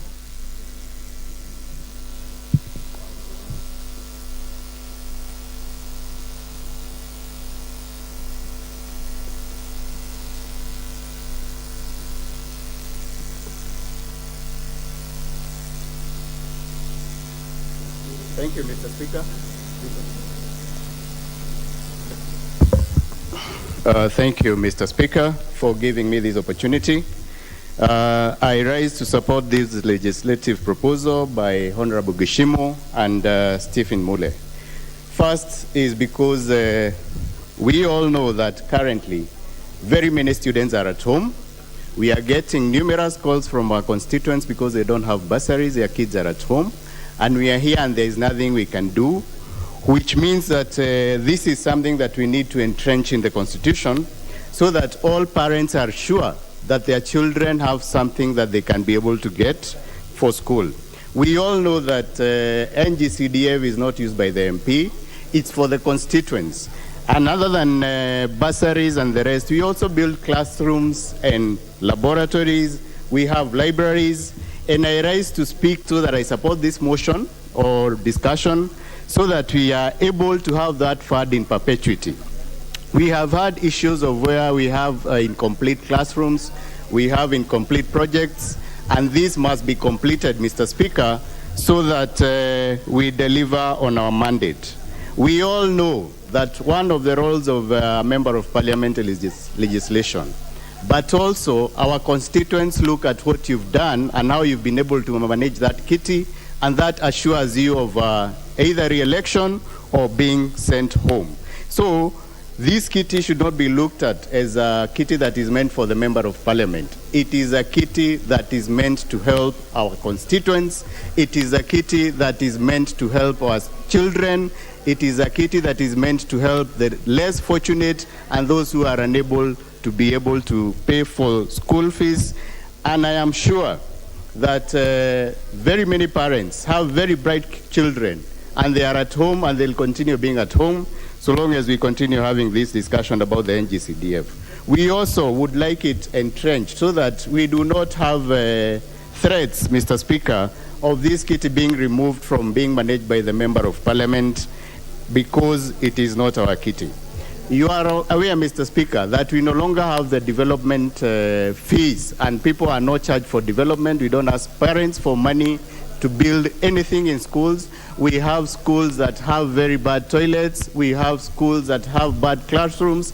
I know even in my constituency, I've seen schools that are yet to be having some floor, at least that is not earthen. And I think, Mr. Speaker, this is a kitty that needs to be entrenched so that we do not have such issues in our constituencies. Mr. Speaker, I think there is a legislation that is coming into the House to increase the percentage that we can be able to do for bursaries. And I also want maybe that should also be entrenched so that you have leeway to increase your bursary depending on the number of students that you have. I would also wish to suggest, Mr. Speaker, that the kitty be given according to population, because some of us have very many wards in our constituencies. We have a huge population, and sometimes it becomes difficult in terms of being able to give our bursaries to our students. So, Mr. Speaker, I rise to support the motion and congratulate Honorable Mule and Honorable Gishimu for bringing this motion so that we entrench this NCDF Act into our constitution. Thank you, Mr. Speaker. Very well. Ordinarily, yesterday we had all agreed that the time was limited to 5 minutes. But unfortunately today, no member rose from his place to limit the time to 5 minutes. So we are doing 10 minutes, but I want to ask members to be magnanimous enough to just do 5 minutes because CDF concerns everyone. So next on the queue is Adams Kipsanai, KU North.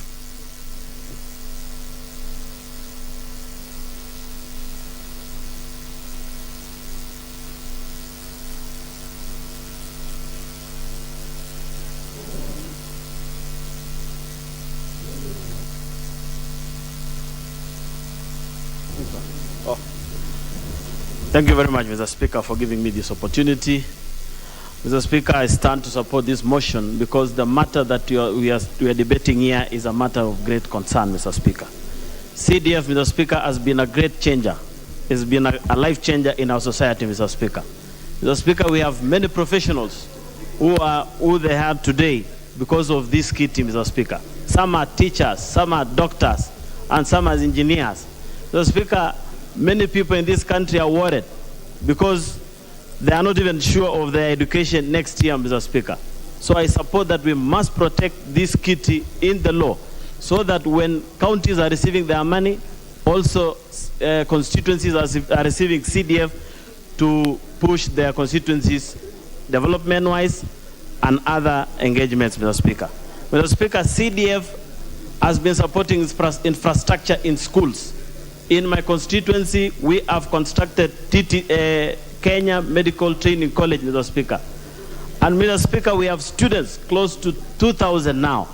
And without this CDF, we don't know whether we are going to expand next year because we want to admit many students to ensure that this country gets many professionals who can serve. The CDF kitty is also important because it is housing public servants, Mr. Speaker. Chiefs are now using modern offices so that they can serve our people in a very good, humane environment, Mr. Speaker. Mr. Speaker, this kitty is very important in talent development. We have the 2.5% that we normally use in supporting youth through sports, Mr. Speaker. If we can use it properly to tap the talents of our young people, our country will get proper people who can serve us and prosper our country to different heights, Mr. Speaker. Mr. Speaker, the CDF kitty also helps this country by promoting environmental conservation, Mr. Speaker. So this is very important. And I want to urge this House to stand together so that we pass this and enshrine the kitty in the Constitution. There are many people who are fighting it, not because it is bad, but it's because of supremacy battles in both sides. Mr. Speaker, on the side of Ngav, we have, Ngav is promoting livelihood in the villages, Mr. Speaker, because we have people who have been doing businesses there, contractors, suppliers, and many others, Mr. Speaker. So I urge this Honorable House that we come together, we support each other, so that we move our country forward. Because many people have interest in this bill, Mr. Speaker, I want to say thank you very much for this time. Thank you. Very well, and that is very good. Maybe the members also who are making consultations with their clerks, take very little time and go back to your places so that it is a neater place, and be assured that everybody will speak because we have the time. Next is Christine Ombaka, Siaya. Thank you, Mr. Speaker, for this opportunity. And I want to thank Mheshimiwa Mwili and Githinji who brought this, this debate on this proposal. It's a good one because we are dealing with funds that are special in this country. CDF has been known to perform very well. Schools have been built and security has been heightened because of this fund. NGAF equally, even though NGAF came in 2016, much later than Women Rep having been elected in 2013, it came a bit too late, and it is also too little to go around the county. It is for this reason that I would wish that we consider a little bit more for NGAF, because NGAF is performing very, very well on the ground. GAF is also paying school fees for needy students. GAF is giving groups of women, youth, and people with disability funds for biashara or for business, and there's a lot that GAF has done. But the biggest issue that we need to highlight as we fight to maintain CDF and other funds is to increase the amount of allocation. The allocation is far too little for the fund that is covering a whole county. Some of us women reps have 6 constituencies to take care of. Others have 17, like the woman rep for Nairobi is taking care of 17 constituencies. The woman rep for Kakamega is taking care of 12 constituencies, and that kind of thing. It's so wide. We are covering a huge area, and the funds allocated is not enough. That is why when you see elections taking place, a lot of women reps don't come back because it is assumed that they are underperforming. But that's not true. They are working very hard, they are performing very well, but they are let down by the fact that the funds allocated from GAF is far too little. That's why I support this proposal. It's going to go far, and it's going to help wananchi, or people on the ground, vulnerable people, just like CDF has performed. CDF has done very well. The fund for senators, the oversight fund, is also necessary. We need to support each other, because even senators feel the pinch on the ground when they have nothing to offer, when they have no funds to take care of the people who voted for them. So let us consider them very, very seriously, instead of wondering what they are likely to do. We can spell out their role and how they can utilize the fund, but we still need to embrace them and ensure that they are not left behind. They too need some funds, because some of us here may end up being senators someday, and then we shall start regretting why we never allocated any funds for them. We need to go further than that. We are talking about CDF, we are talking about women reps and their GAF, we are talking about senators and their special fund. How about in the wards? We also have MCAs. That will also come in as we argue the special funds that is allocated for members of parliament. We should not leave anybody behind. Each one of us requires to be considered in terms of allocation. Otherwise, I support this proposal, and I hope very soon it shall be implemented. Thank you, Mr. Speaker. Tim Wanyonyi, Westlands.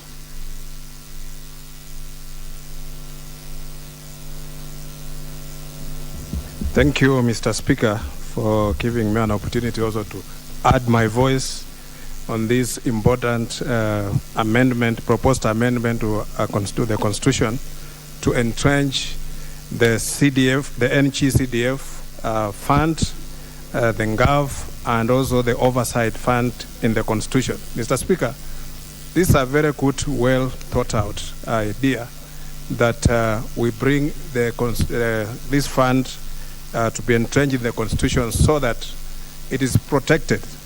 And this fund, Mr. Speaker, has had huge impact in the community, in the society.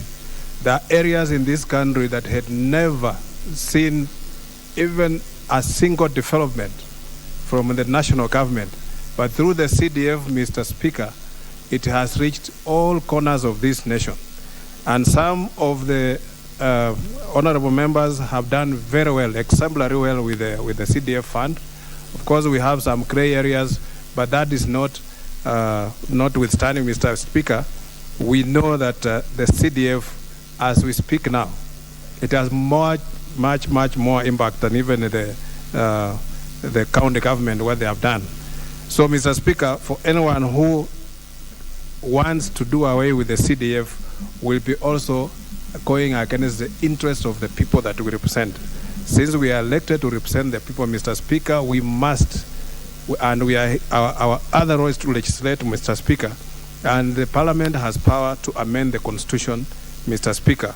I know very well that when we entrench this fund in the Constitution, it's going to be protected, and it will be they are beyond us. It is not about us. It is about the people we represent. It's about the development of the nation, and we are supplementing what even the county government are doing.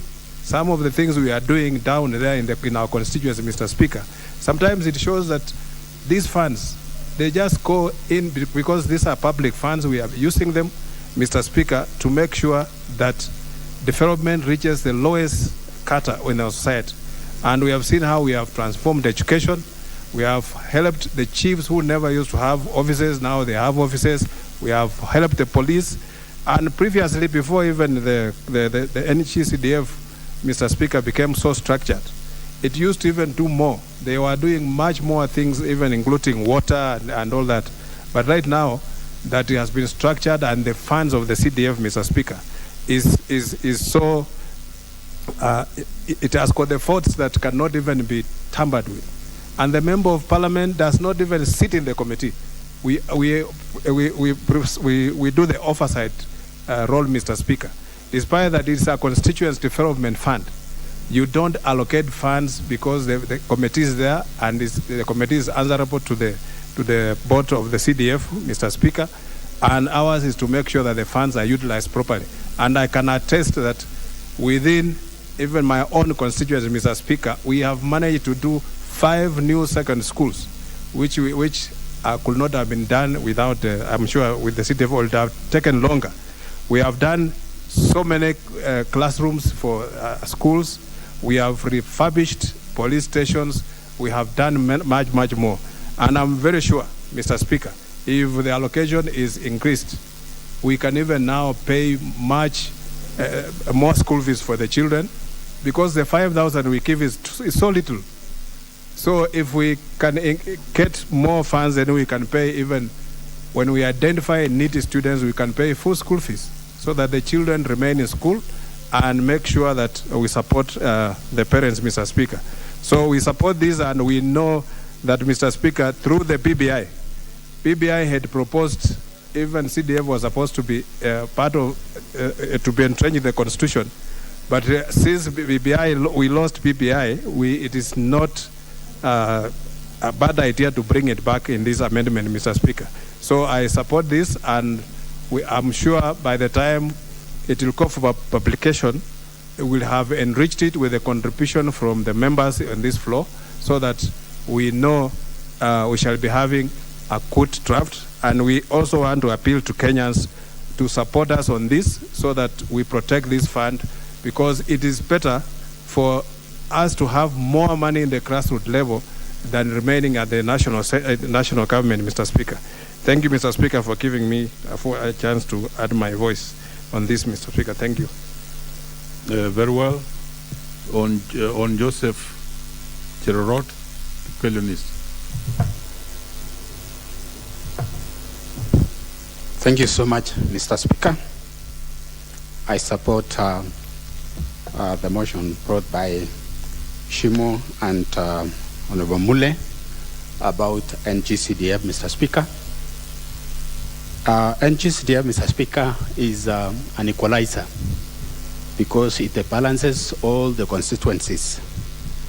With NGCDF, Mr. Speaker, none can claim that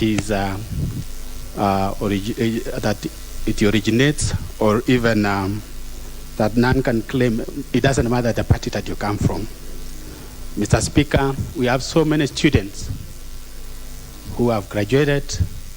Some of us have benefited from NGCDF, and so many other Kenyans.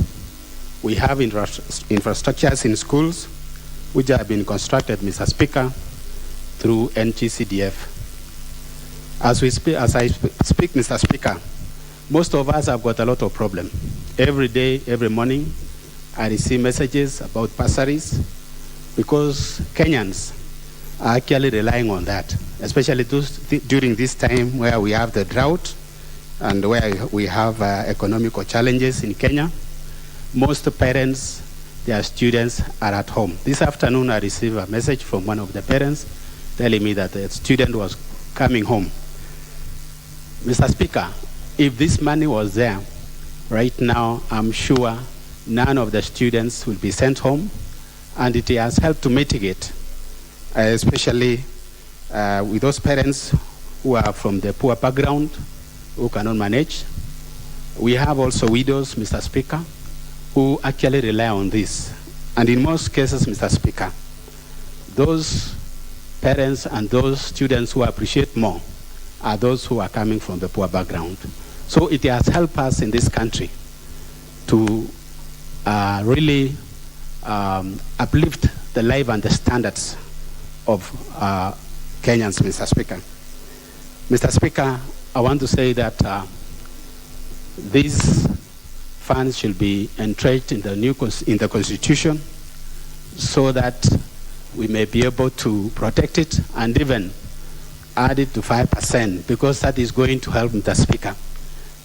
The money that comes now, or that has been they usually distribute for NGCDF, Mr. Speaker, is not enough. And I want to support, and even I believe that the rest of the members are going to agree with me, that we have to top up. There is that one of GAV, Mr. Speaker. In our area, during the last parliament, I saw a lot of tanks which are being supplied in schools. That is from GAV, Mr. Speaker, and so many other projects. So I want to say that even for that one of the Senate, Mr. Speaker, for the oversight, we have to make sure that we protect it and even make sure that it is in the Constitution. And not only that, even for the members of parliament, because with the NGCDF in most cases, it is being run by officials. And I'm happy with the structure, Mr. Speaker, because the structure which is there now, it is actually, it has a lot of sanity, and the way it is done in the proper manner. The only thing, Mr. Speaker, that I want to also add on top of that is that when we are considering, especially those students who are in need of these bursaries, Mr. Speaker, we have to consider especially those who are from poor background and those who have got no hope in their lives, Mr. Speaker. So, Mr. Speaker, I want to say that I support the debate, and I want to donate my time to Honorable Moroto here. Thank you, Mr. Speaker. You are not, you are out of order. You don't donate time. Honorable Member Funyando.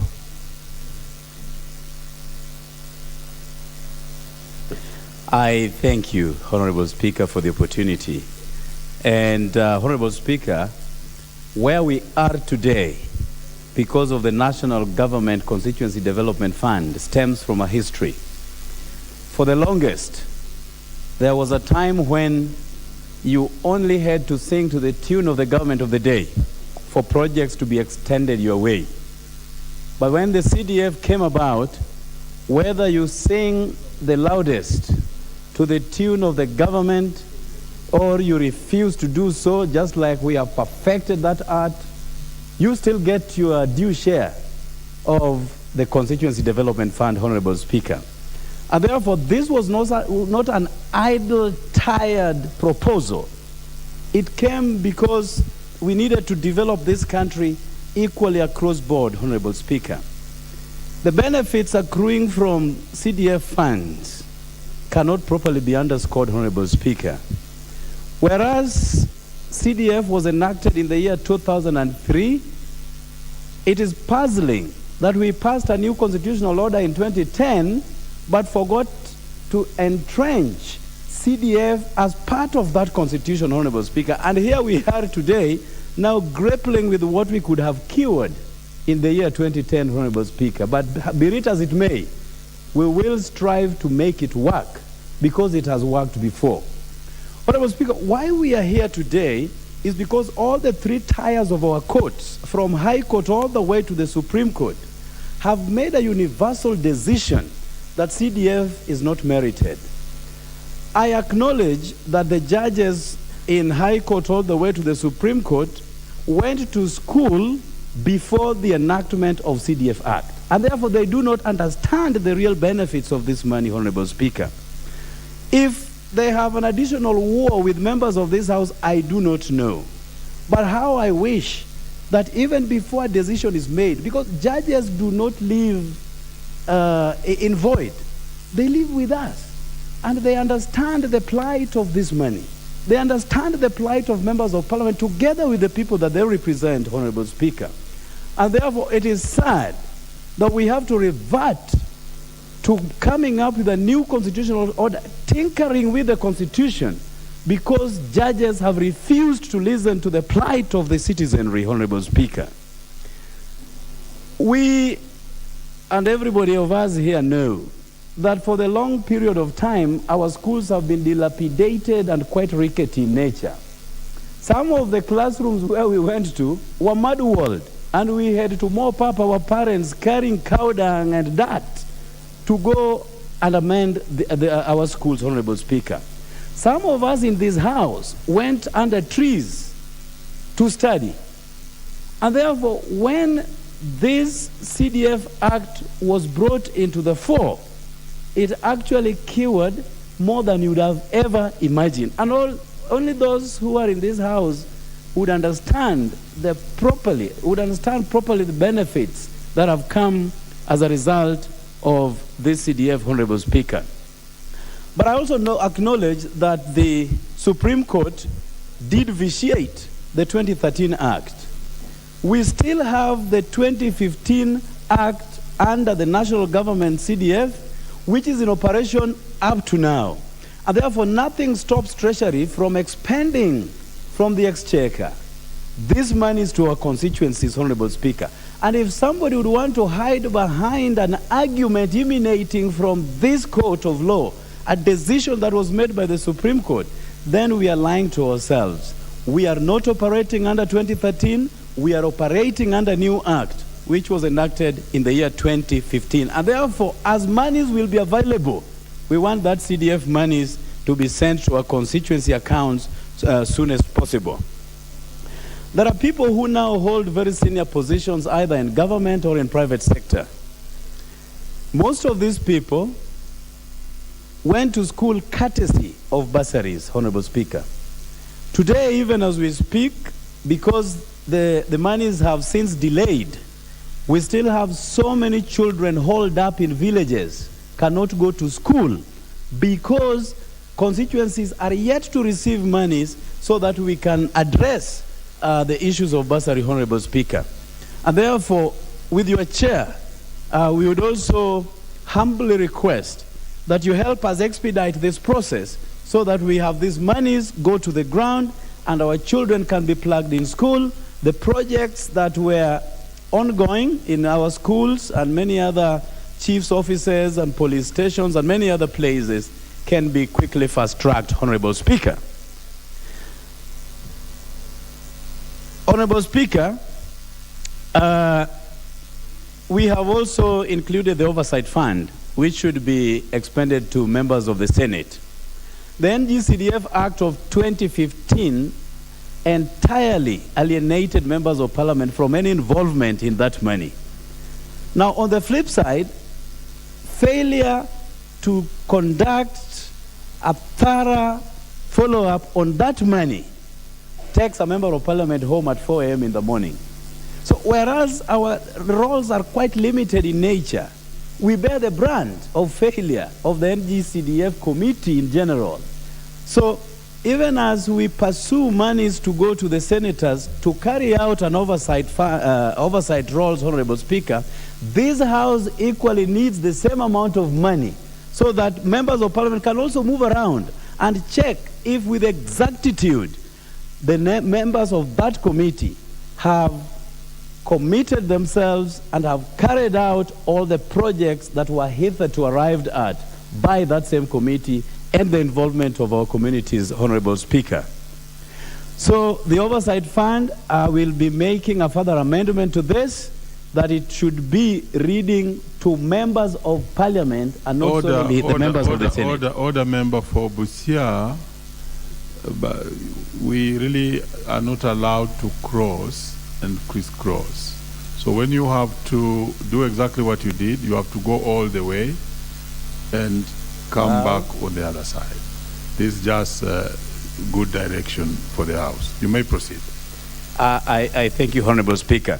Honorable Speaker, we have seen what NGAF funds can do, together with our honorable members representing various counties in this House, Honorable Speaker.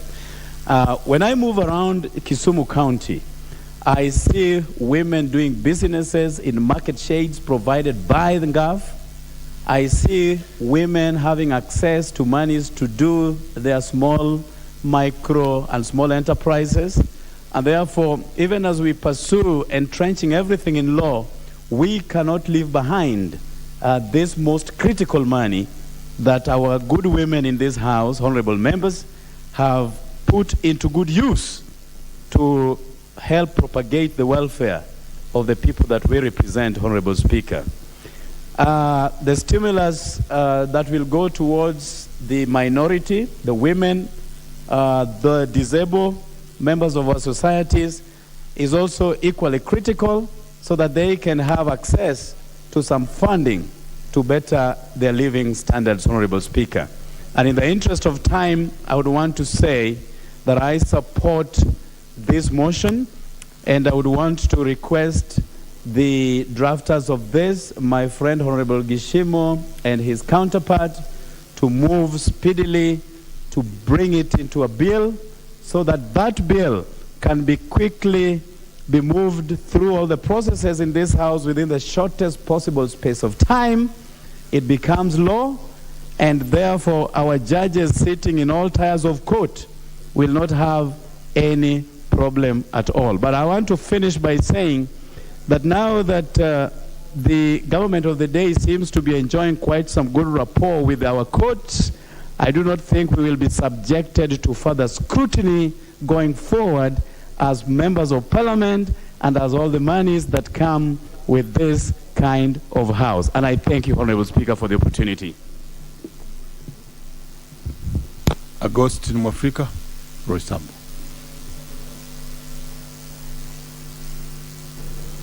Thank you, Mr. Speaker, for this glorious opportunity. Mr. Speaker, let me start by congratulating and thanking the co-sponsors of this motion, Mr. Gichimo and Honorable Mure. Mr. Speaker, a lot has been said in this House regarding CDF. Allow me, Mr. Speaker, to spend 1 minute to castigate the opposers of CDF. Mr. Speaker, it is only a stranger in this country who would arise to criticize or to oppose CDF. Or somebody, Mr. Speaker, who has deliberately decided to close or deliberately close his eyes not to see the monumental gains which have been made in this country by use of CDF, Mr. Speaker. Mr. Speaker, I dare to say that the opposers of CDF or the critics are not sincere. They are spending their time burning midnight oil, trying to find out if there are loopholes within the framework which CDF was established, so that they can go to court to have it disbanded. Mr. Speaker, I would like to encourage them, instead of hammering Maris and Jiras against the honorable members of this House, they should open their eyes wide to see the gains which have been achieved through the use of CDF, Mr. Speaker. Mr. Speaker, CDF was established to address the socio-economic development within the grassroots level, and as well also, Mr. Speaker, to alleviate poverty and also to enhance regional equity within those grassroots levels, Mr. Speaker. Mr. Speaker, in his address, His Excellency the President, in the floor of this House, he did say that CDF can be arraigned in the tenet of our Constitution. And Mr. Speaker, we are here today to discuss the same, or to deliberate on the same, Mr. Speaker. Mr. Speaker, I wish to commend the mass media because for the last 2 weeks, they have been highlighting the agony and the difficulties the parents of Kenya are going through due to lack of the boost of the bursaries, Mr. Speaker. Mr. Speaker, there are so many gains which have been made through the use of CDF, Mr. Speaker. We have seen the rate of students enrolling to run going high. At the same time, Mr. Speaker, we have seen the rate of transition of students from primary schools to secondary school, Mr. Speaker, the rate also going high. Mr. Speaker, we have also seen many schools being built with the use of the CDF fund, Mr. Speaker. We have also seen, Mr. Speaker, students from the poor family being retained in school because of the bursaries, Mr. Speaker. We have also seen the construction of police posts, Mr. Speaker, which has assisted a lot in enhancing the security network within our country, Mr. Speaker. We have seen the erection of high mask security light, Mr. Speaker, within the urban and the rural areas, Mr. Speaker. Mr. Speaker, we have also seen the police staff's line being repaired through the use of the same funds, Mr. Speaker. So, Mr. Speaker, I rise to support the motion. Thank you. Very well. Honorable Nyamai, Kitui South. Thank you, Honorable Speaker, for giving me an opportunity to also contribute to this important motion. From the onset, I would like to congratulate the Honorable Mule and the Honorable Gishimu for thinking of coming up with this motion, which will later and very soon become a bill, and later hopefully get to change the Constitution so that we can properly anchor CDF and GAF into their Constitution. Honorable Speaker, this will be able to deal with the court cases we have been having back and forth in the courts because CDF is not properly anchored in the Constitution as it has been argued. Mr. Speaker, I would like, before I proceed, to present my support on this motion, to thank a member of parliament that I've never met, the Honorable Engineer Karoe, who many years ago decided to start CDF more than 20 years ago. Even those who have served 3 terms or maybe 4 terms may never have met him. But this is someone who brought a fund that has made a huge difference in our country. So I would like to thank him on behalf of my colleagues, because I know that this is a fund that has supported so many children across this country in the 290 constituencies, Honorable Speaker. Mr. Speaker, those many years ago, over 20 years ago, the Honorable Karoe envisaged a 5% from the government revenue to be used as CDF to be distributed to the 210 constituencies that time. So, Honorable Speaker, the movers of this motion, the Honorable Mule and the Honorable Gishimu, are in order, are doing it the right way. To say that 2.5% has taken far too long, it is time to increase it from 2.5 to 5%. So for that reason, I really do support this motion. Over the years, Honorable Speaker, there has been challenges of implementation, which have been handled through various amendments, from the amendment of 2003 to the one of CDF amendment of 2007, to the one of 2013, and later to the 2015, which brought about the NGCDF. And Honorable Speaker, while there, I would like to say that it is time that government thought about disbursing money to CDF, because the matter that was in court, Honorable Speaker, is not NGCDF. It was CDF of 2013.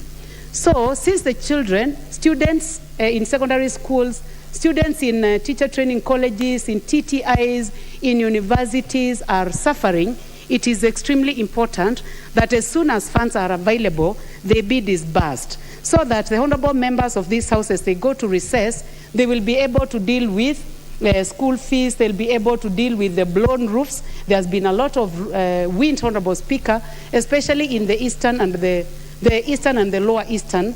And I believe that this could be in many other parts of the country due to climate change. There is a lot of wind, Honorable Speaker, and school roofs have been destroyed. So, Honorable Speaker, I would like to ask that as soon as possible, even before we handle this, it is important to disburse money to the constituencies. I was looking, this morning I watched a situation where someone was analyzing how long it was going to take to go through the motion, to go through the bill, and then to go all the way to the constitutional amendment. And Honorable Speaker, I felt that this is a very long time. Our children cannot wait. The situation in our schools cannot wait. Honorable Speaker, what is trending from my constituency this morning is a school called Ngangati Primary School. It is not only trending in my constituency, but it is trending nationally, that children are learning under a tree. Honorable Speaker, I would like to state in this House that I have the highest number of primary schools in the country. I have over 230 primary schools, and I have over 60 secondary schools. Honorable Speaker, put together, I can estimate the number of institutions in my constituency to 300 institutions. That is primary and secondary schools. It is CDF that has enabled us to have classrooms and to be able to deal with the poor children, to be able to pay fees. So I look forward to the passage of this motion and the subsequent steps that will ensure that we are able to anchor CDF in the Constitution. Honorable Speaker, 74% of the money that goes to CDF in most of our constituencies is going to schools. And I would like to say that this is something that needs to be encouraged, because when children are well educated, we are able to get good citizens who can develop our country. Honorable Speaker, with regard to the matter of bringing on board the fund for the Senate, where they'll be able to check on what is going on in the constituencies and in the counties, I would like to agree with the Honorable Member for Kisumu that this should not only concern the Senate, it should concern Parliament, where we do not only consider funds for Senate, we should consider for Parliament, because members of National Assembly are not part of a CDF committee, and they should also have an opportunity to oversight this fund. Honorable Speaker, also in my constituency, I would like to say that I've been able to do a teacher training college, which I'm finalizing. I've been able to do a KMTC, which very soon will have many children. I've been able to do a TTI, and I look forward to doing so much more. And I would like to encourage the new members of Parliament that it is through CDF that you can make your way back to this House more than the first time that you have come. So it is extremely important that you make use of CDF and make sure that you follow implementation of projects fairly. Honorable Speaker, I would like to go to the matter of NGAF, which is being implemented by our women reps. And I would like to take this opportunity to congratulate my women rep, the Honorable Kasalu. She has done extremely well distributing water tanks in all our 8 constituencies, distributing tents, giving seed money to women groups.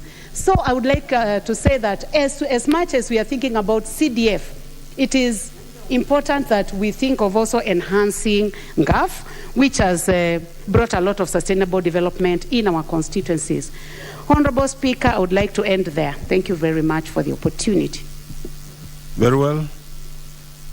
Next is the MP for Soy, David Kiplagat.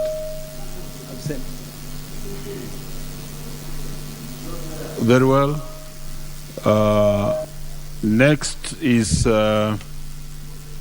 Joseph Sumani, Isiolo.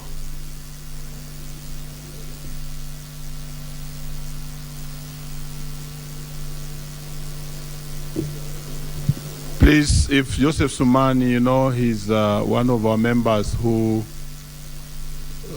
has to be given preference. He's in the house, Joseph Sumani, Isiolo. Members, just be patient. Yes, he's there. Please give Sumani the mic. Thank you, Honorable Speaker. I raised to make my comment in support of this legislative proposal.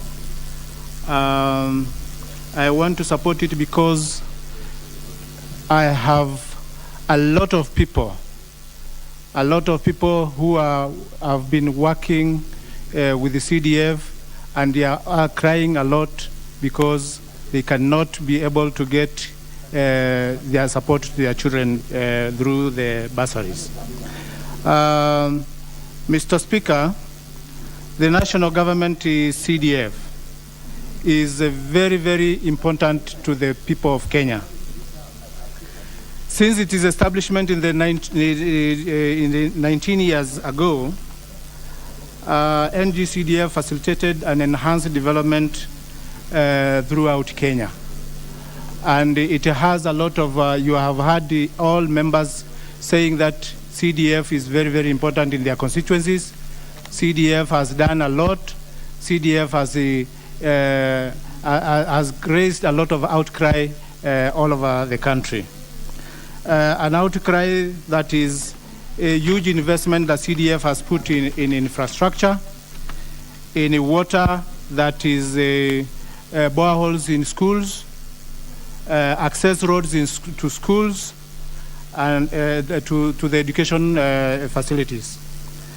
I think, Mr. Speaker, I want to look at what I have done in Isiolo during the 11th Parliament. I built 11 schools. I wish I would be like Rachel. Rachel built because she's been here the third term.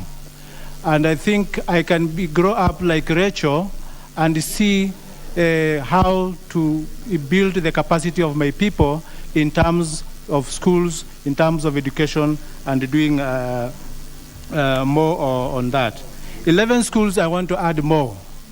I want to add more in consultation with the communities because it raises a lot of public participation. We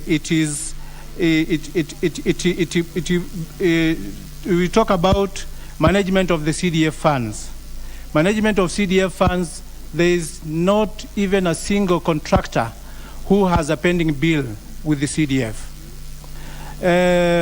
Unlike the counties. Unlike any other county funds, like the ones that are giving to all contracts.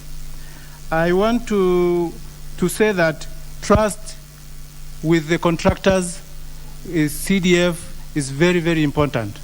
It gives a lot of confidence to the contractors. It gives a lot of confidence to the communities, the people who have children in school.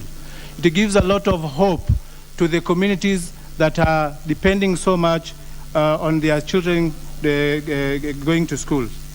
I want to say that in the case of any amendments that is going to come to CDF in terms of this legislative proposal, I want to bring my proposals to that, to give confidence to the members that CDF is very, very important and is a thing that is going to build the capacities of the children and all the teachers in schools. I want to state, like Wandai put it, I agree with Wandai that CDF, delaying of CDF and the absence of CDF brings about frustrations to the people of this country, to the people of Kenya, to the children who are calling every day and night and texting messages that we want our children in school, we want to get bursaries and get to along with the education. So I support the agenda that CDF need to be included in the Constitution. Thank you. On Danson Mwashako. Asante Mheshimiwa Spika kwa kunipa nafasi nzuri ya kuchangia mjadala ulioko hapa wa kufanyia marekebisho katiba ili CDF hazina CDF iweze kuingia katika katiba na tuzuie wale wachache ambao wanataka kuvuruga hazina hii ambayo inafanya kazi nzuri nchini kote. Haitasahaulika Mheshimiwa Spika kwamba nchi yetu tulipoanzisha ugatuzi miaka 10 na kitu iliyopita, madhumuni haswa ilikuwa ni kwamba ni vipi basi tutapeleka hela karibu sana na mwananchi na wapate kujisimamia, wapate kujichagulia miradi na wapate kufanya mambo ambayo yatabadilisha maisha yao. Mheshimiwa Spika, ni kweli kuna mambo fulani yamegatuliwa na mengine yalibaki katika serikali ya kitaifa. Lakini sisi wabunge, Mheshimiwa Spika, tumebaki na majukumu makubwa ya kuangalia kwamba serikali ya kitaifa inafanya kazi kufikia mwananchi yule aliyoko chini sana ama aliyeko mbali sana na Nairobi. Mheshimiwa Spika, kwa kusema ukweli Mheshimiwa Spika, hazina ya CDF, wenzangu wamesema kwa kirefu sana kwamba hazina ya CDF kwa kweli nchini Kenya, ukizunguka kona zote za nchi yetu, ukienda katika maeneo bunge yote, miradi utakayoiona Mheshimiwa Spika, utashangaa, utafikiria kwamba CDF peke yake ndio pesa za ugatuzi zinazoenda mashinani, kwa sababu ndio pesa nyingi huepelekewa county na county zinapata pesa, hela nyingi sana Mheshimiwa Spika, lakini bado unakuta asilimia kubwa ya ile pesa ambayo inaenda kwa county inaenda kufidia ama inaenda kusimamia pesa za kulipa wafanyikazi na zile ambazo kizungu wanaziita recurrent expenditure. Lakini hazina hii ya CDF, kwa nini miradi inaonekana? Ni kwa sababu Mheshimiwa Spika, pesa ama asilimia 5 peke yake ndio inayotumika kufanyia kulipa wafanyikazi, kumaanisha asilimia 95 inaenda kwenda kwa miradi ama kusaidia wanafunzi wetu. Kwa hivyo asilimia 95 inaenda moja kwa moja kwa wananchi ili wakaweze kubadilisha hali yao ya maisha. Mheshimiwa Spika, Mheshimiwa Spika, kwangu kule undani changamoto tuko nazo tele, lakini kwa sababu ya hali ilivyokuwa kabla ya ugatuzi tulibaki nyuma muda mrefu. Nakumbuka hazina ya ile tunaita equalization fund ilikuja kuleta usawa nchini, lakini tumeona kwamba hazina ile Mheshimiwa Spika haijaweza tuseme haijamea miguu, imebaki tu kwamba iko kwa daftari, iko kwa vitabu, iko kwa katiba, lakini haijafikia maeneo ambayo yana changamoto nyingi, maeneo yaliyobaki nyuma. Lakini hazina ya CDF Mheshimiwa Spika, ukienda pale kuna shule kadhaa pale kwangu ambazo hazikuwahi ona hata shilingi moja ya serikali ya pesa za kitaifa wakati kabla ya ugatuzi ama kabla ya CDF kuja. Leo hii tumeboresha shule zetu, tumetengeza shule mpya, tumeweka miundo misingi mizuri ya shule zetu kupitia hazina hii Mheshimiwa Spika. Sasa tukisikia kwamba kuna mahakama inapinga ama inasema kwamba basi CDF si muhimu na ikiwezekana itolewe na ikiwezekana ipelekewe sijui itapelekewa magavana, kile kinachoibuka kisheria Mheshimiwa Spika, masuala tunayosimamia ya CDF hayajagatuliwa. Sasa wakati mahakama inasema kwamba kazi hiyo inazafanywa na counties, tunashindwa kuelewa ni vipi basi kazi ambayo haijagatuliwa itafanywa na magavana na wale ma MCAs Mheshimiwa Spika. Lakini Mheshimiwa Spika, nije katika swala la wanafunzi ambao hufadhiliwa na hazina hii. Kule kwangu Mheshimiwa Spika, nina shule moja inaitwa Mbela High School. Iko maeneo kame ya Kishushe. Katika shule ile Mheshimiwa Spika, 60% ya wanafunzi walio katika shule ile wako na ufadhili wa 100% kutoka kwa hazina ya CDF. 60% Mheshimiwa Spika wanategemea CDF peke yake. Tunawalipia karo yote. Manake ni maeneo ni sehemu ambayo imekauka sana, ina shida nyingi, changamoto nyingi. Leo hii Mheshimiwa Spika, shule ile iko karibu kufungwa. Manake kama 60% ya mapato ya shule kupitia karo inatoka kwa hazina ya CDF. Sasa wakati CDF haiko, sasa wanafunzi wale wako nyumbani. Shule haijielewi itafunga ama itafanya namna gani. Kwa hivyo Mheshimiwa Spika, swala hili lazima tuliangazie sana. Saa hizi tuko na janga la ukame na njaa, lakini swala ambalo ni la kitaifa na ambalo linaingiza uoga wa Kenya ni hili swala la kusemekana kwamba hazina hii ya CDF haitakuwa. Mheshimiwa Spika, kule kwangu watu ni Wakristo wengi, na kila asubuhi napata simu za wachungaji na watu wa Kristo na hata Waislamu walioko pale undani wanalivalia njuga swala hili kwa maombi. Yani imefika kwamba wanaona kama CDF haitakuwa, basi maisha yao yamekorogeka. Mheshimiwa Spika, sasa kila asubuhi ninapata simu kuwa mchungaji fulani ananipigia, ananiambia bwana, sisi hapa tunafunga na kuomba kwamba bunge la kitaifa liweze kusimama kidete ili Mungu aliye juu awezeshe Kenya hii ijue kwamba CDF ni muhimu, ijue kwamba wananchi wanaumia, ijue kwamba wanafunzi hata wale waliokuwa wanaanza kwenda vyuo vikuu. Mheshimiwa Spika, mwaka huu watoto wa vyuo vikuu wengi wameenda shule, lakini nina watoto wengi, karibu watoto 50 imebidi ile kizungu wanaita wamedefer kuingia university kwa sababu walikuwa wanategemea CDF. Lakini kwa sababu CDF imecheleweshwa na imekorogwa, Mheshimiwa Spika, nimebidi wengine tumewashika mkono kutumia mbinu za marafiki, sisi wenyewe kibinafsi, lakini wengi wameshindwa kuingia university, Mheshimiwa Spika, vio kwa sababu ya hazina hii. Kwa hivyo Mheshimiwa Spika, kama kuna jambo moja ambalo sisi wabunge tunastahili kushikana kwa umoja, ili wakati sheria hii inakuja kupigiwa kura hapa bungeni, wacha sote 349 tuwe ndani ya bunge tupitishe mambo haya. Na lile linalonitia moyo kabisa Mheshimiwa Spika ni kwamba pesa hizi zimekuwa ni chache mno. Manake sasa wametuvuruga.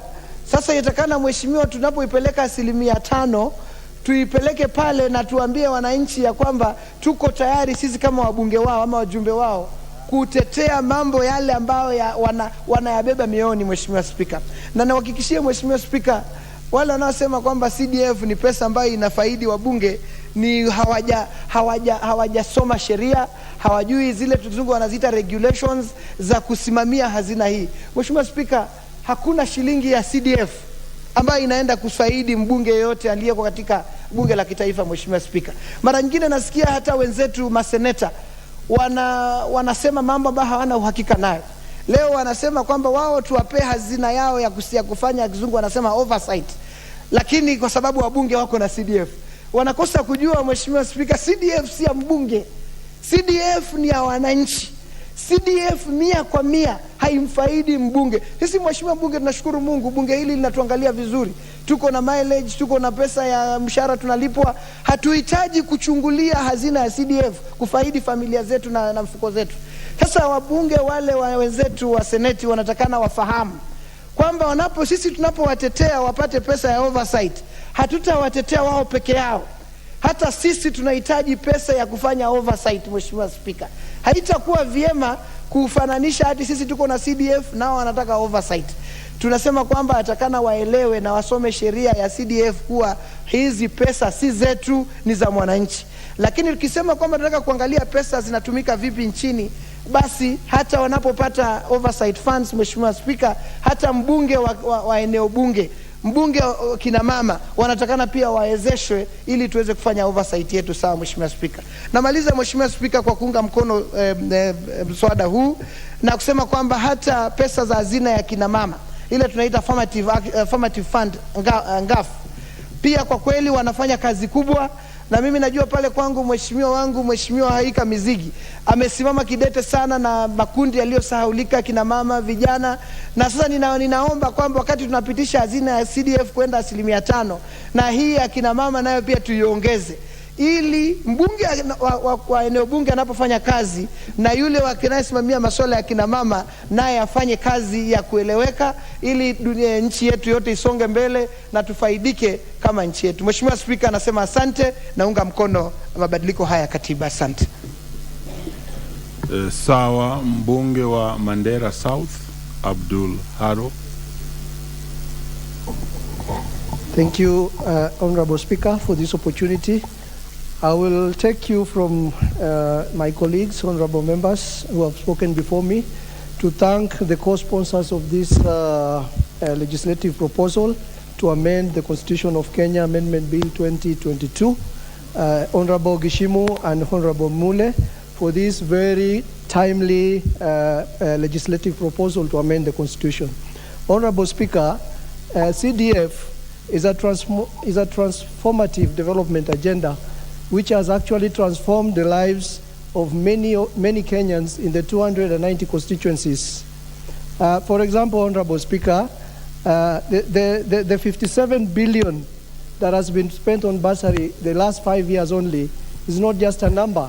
It's a resources that have been used to touch the lives of 6 million students who have benefited from the 57 million bursary funds in all the 290 constituencies.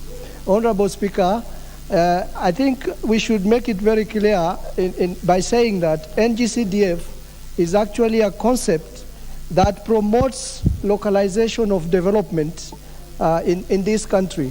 This is because it is promoting or facilitating the shifting of power and responsibility and decision-making of development to the local stakeholders.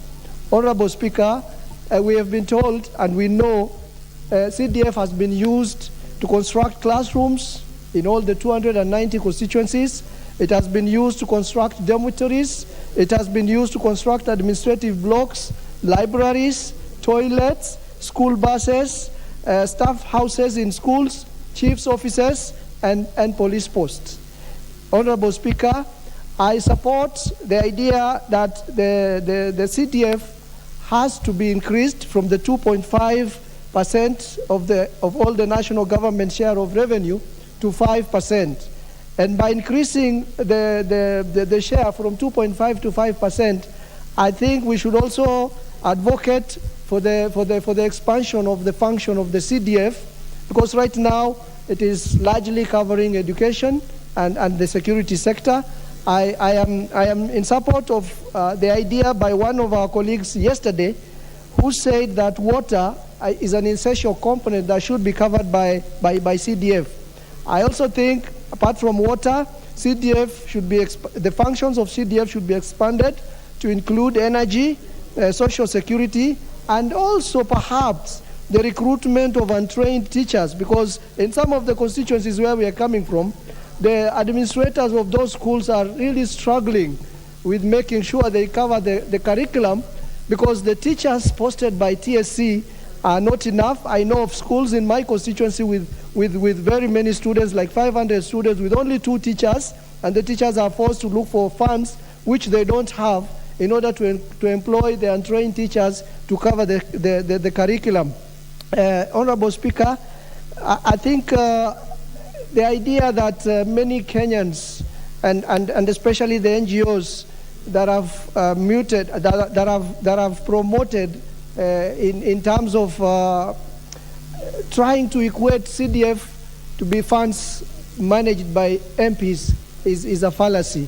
The CDF is our resources. It is money that has been actually decentralized, that is used in the 290 constituencies to help the beneficiaries who are our constituents, the communities and the schools and the police posts and police lines.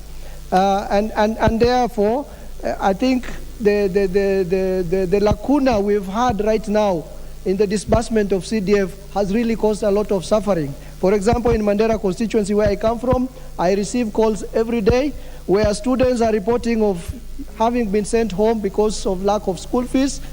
Students who have been reporting of missing their exams because they have been told they can't do exams because they have lots of fee balances.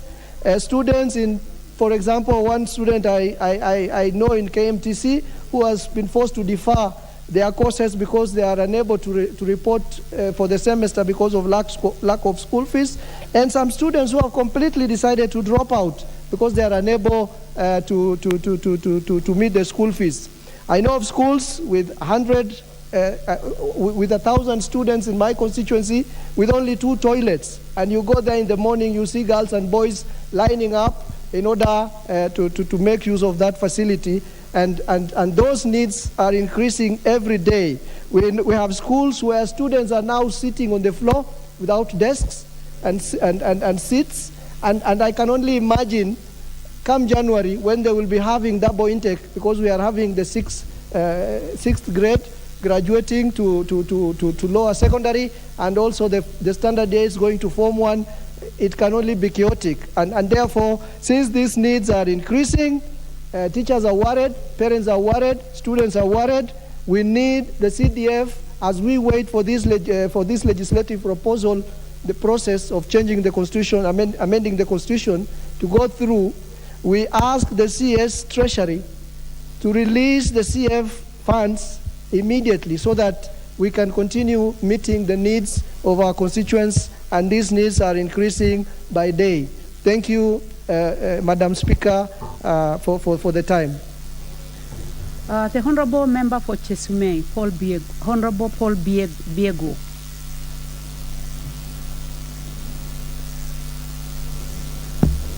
Thank you, Madam Speaker.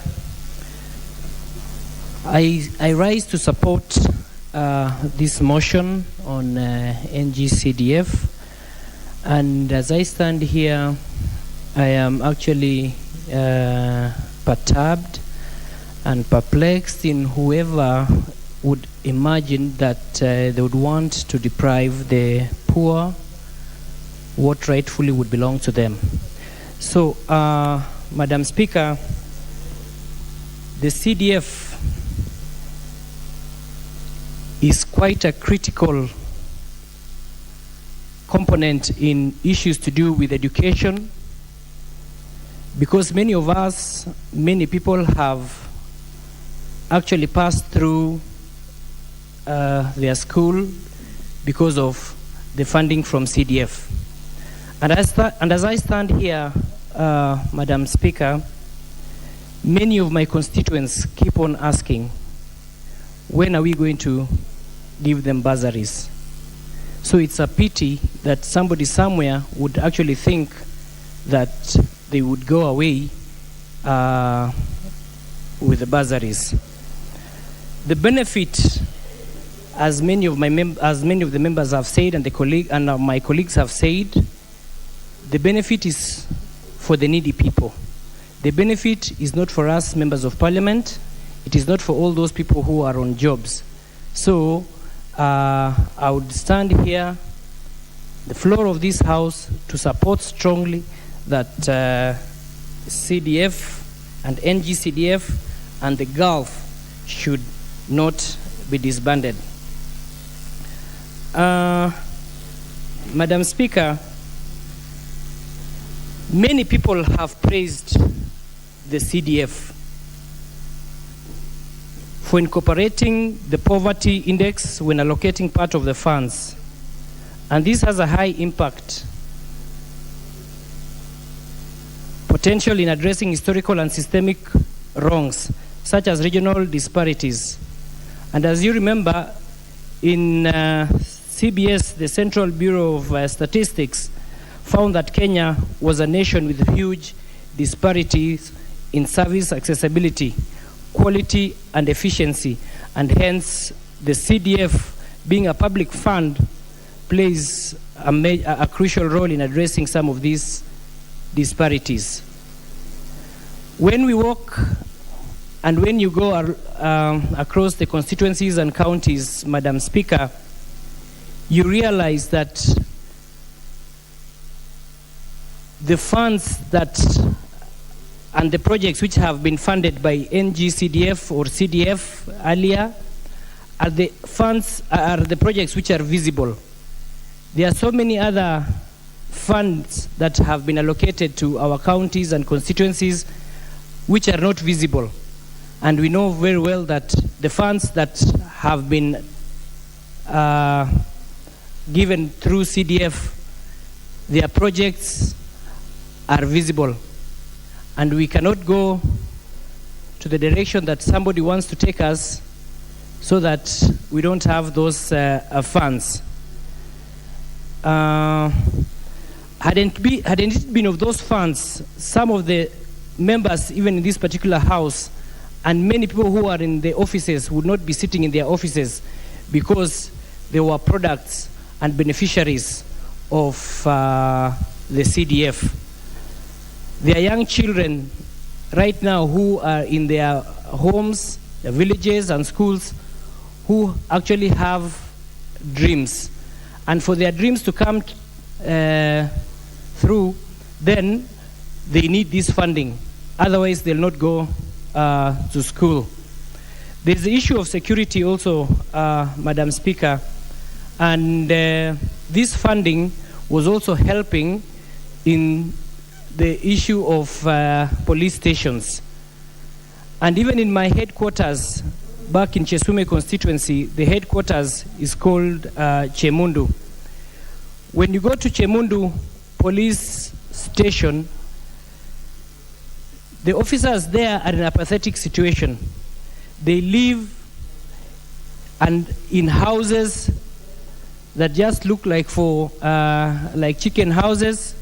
The office, I was surprised that there's a government office and police which looks like the one in Chemundu, because that one even looks like a house, which a sheep house. So if we don't get this funding, I fear that there'll be many more things that will go wrong in issues to do with security. And I also wonder, because the level of accountability in CDF funding is so high, it is not in the mandate of a member of parliament. And I also wonder why the Senate would only want to be given also those funds to oversight, whereas we need it more because we're the ones who are accountable for those funding, just in case something goes wrong. And CDF is subject also to public participation. People usually go for public participation in order for CDF funds to be disbursed. And if there are any other complaints that emanate from the disbursement of CDF, I know that there is a mechanism to for redress. So, Madam Speaker, I stand here being very confused as a member of parliament, because whoever wants to take away this CDF or NGCDF is a real enemy of not only the people of Kenya, but for the low class people, because those are the ones and those are the people who benefit from the NGCDF. So, for me, I would like it to be entrenched into the Constitution, and so that we can have an end to this debate. Finally, as I go to sit, I would like to humbly call upon the sponsors of this motion, Hon Gishimu and Hon Mule, to speed up this process and bring it into a bill so that it can go through all the procedures and processes in the House within the shortest time possible. So with that, I can donate my time to many other members, but I strongly support that NGCDF should not be disbanded. Thank you.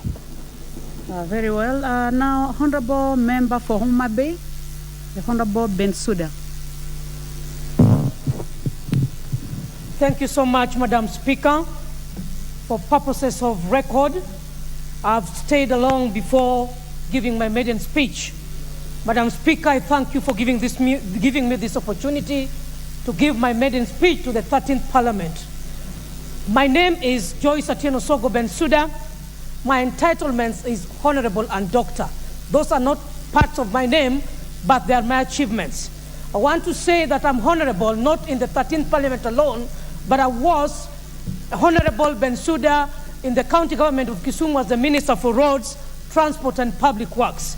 I want to say that this day I'm the Honorable Joyce Atieno Sogo Bensouda as the County MP, Homa Bay County.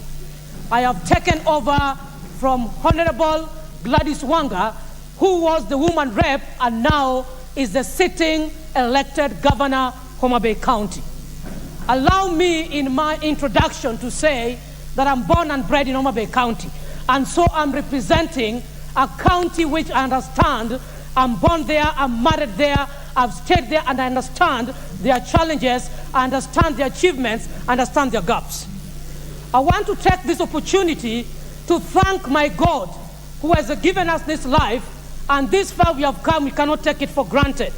Madam Speaker, I want to say that we serve a God who turns impossibilities to possibilities. And therefore, even as we stand in this house, I believe each and every one of us is going to attest for the fact and the position that he or she was elected. Madam Speaker, allow me to say that I am a married Christian professional woman leader who is going to work and serve diligently for this nation. Madam Speaker, it is my honor this day to appreciate, acknowledge Homa Bay County, who elected me to be in this 13th Parliament. That I do not take it for granted. I cherish them, and with a lot of passion and humility, I am going to serve them, and because they took their time to vote me in, I appreciate them and I salute them this day. Madam Speaker, I would not forget to thank my party leader, who is none other than His Excellency Right Honorable, the former Prime Minister Raila Amolo Odinga, because through his footsteps, I'm in this Parliament through the party of ODM, which I respect. Madam Speaker, allow me to say that politics is behind us and now it is service delivery. As we are in this Parliament, Madam Speaker, I want to say that we are engaged as the arm of the government, that is legislation. Without looking into the political divides, we must be able to serve Kenyans diligently. Madam Speaker, I want to confirm that the motion in place is very relevant for Honorable Bensouda. Why am I saying so, Madam Speaker? I want to say that I'm a career educator, and I want to say that I'm one of the professional teachers who has the credit and distinction of teaching in all cadres of level of education. I want to confirm to this House that I am a primary school teacher. So when any issue comes and arises, Madam Speaker, dealing with policies, I understand them from the perspective of practicality and not just a politician. Madam Speaker, I want to say that I am a high school teacher. I'm trained and graduated, professionally qualified from the world-class university, that is the Nairobi University. Madam Speaker, I want to say and record in this House that I'm also a lecturer, professionally trained and qualified. I owe my master's degree at the University of Nairobi. I owe my doctorate in philosophy in project planning and management. Madam Speaker, I find that absolutely relevant for me to serve in this House as an MP. Madam Speaker, I want to say that not only am I owning doctorate in philosophy in project planning and management, I am specialized in project monitoring and evaluation. All this equates to devolution. All this equates to what we need to serve in our constituencies or our counties. Madam Speaker, having said that, I want to really appreciate the seniors in this House, because we learn from footsteps. When you enter into somebody's house, you observe, you watch, you listen. I have listened, I have observed, I've taken my time to see how members debate, I have taken my time to learn on the conduct and presentation. Madam Speaker, that gives me an edge to start my footing in this House. Madam Speaker, I want to recognize with a lot of humility the late Wangari Maathai as a woman leader in this country. I'm recognizing the late Wangari Maathai because his life is anchored in one of my key issues or items in my manifesto. That is environmental conservation, which I will elaborate a little bit, Madam Speaker. Madam Speaker, I want to say that from my observation as a key stakeholder in this country and a leader, I want to give my opinion on the institutions that exist in this country. I want to say that as leaders who are given the time to serve in each and every institution, be it the executive, be it the judiciary, be it the legislature, we must be transparent, honest, and accountable to the work that we are doing. I want to say, Madam Speaker, that we do not have time. Kenyans are watching over us. Madam Speaker, Kenyans do not want stories. Madam Speaker, Kenyans do not want sideshows. This House, I believe, in the 13th Parliament, the fourth estate is asking, what is it that we are going to do different from what has been done in other years? Madam Speaker, I want to say that without looking and observing into our political divides, we must serve Kenyans. There are issues. As an educator, number one, I would want to see the courts upholding the spirit of education. Otherwise, we cannot be discussing education issues, formulating education policies, and then at certain points, we give doublespeak.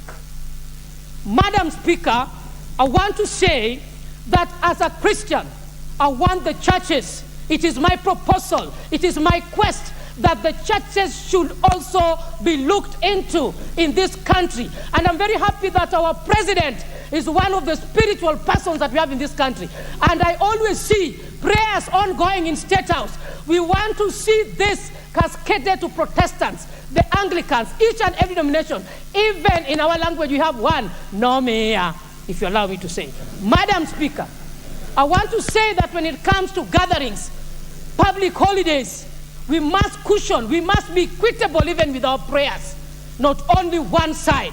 Let us have all these denominational and religious leaders brought on board. If anything, the churches need to develop and grow.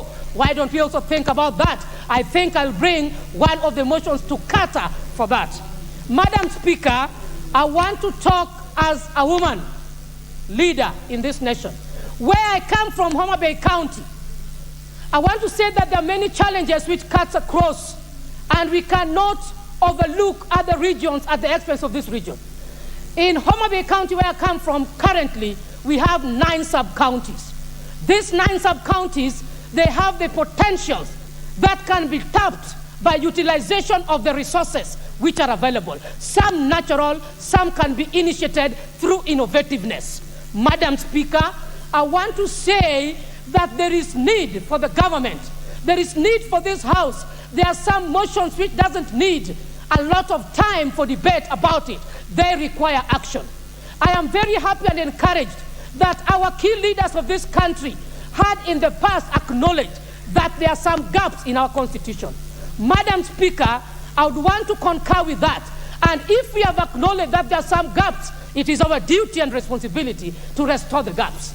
I want to believe that laws were not made for us, neither man was made for that, but we are supposed to come out and ensure that the gap which is existing is filled. No wonder we are elected to represent our electorates. Madam Speaker, I want to say that in the county where I come from, there is serious youth unemployment. This is a song that has been sung for the last years. For how long are we going to talk about youth employment without creating the resources of mitigating by levels of percentages? Madam Speaker, we have the big fish, the lake region in that place. We want to have the other side of Mombasa for tourists so that we can have Mombasa region also come to Homa Bay County. Madam Speaker, when we are talking about on the motion, the national government and CDF funds, I've heard and listened keenly in this House, Madam Speaker. There is no doubt, there is no choice. If anything, all these funds under the 5 segments, economic stimuli, and including the senators that they need some money for oversight. As a project planner, there is no oversight which can be done with mere observation.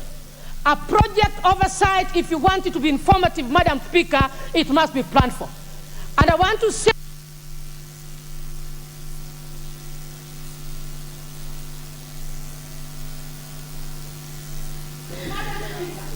Well, your time is up. Very well spoken member for Homa Bay.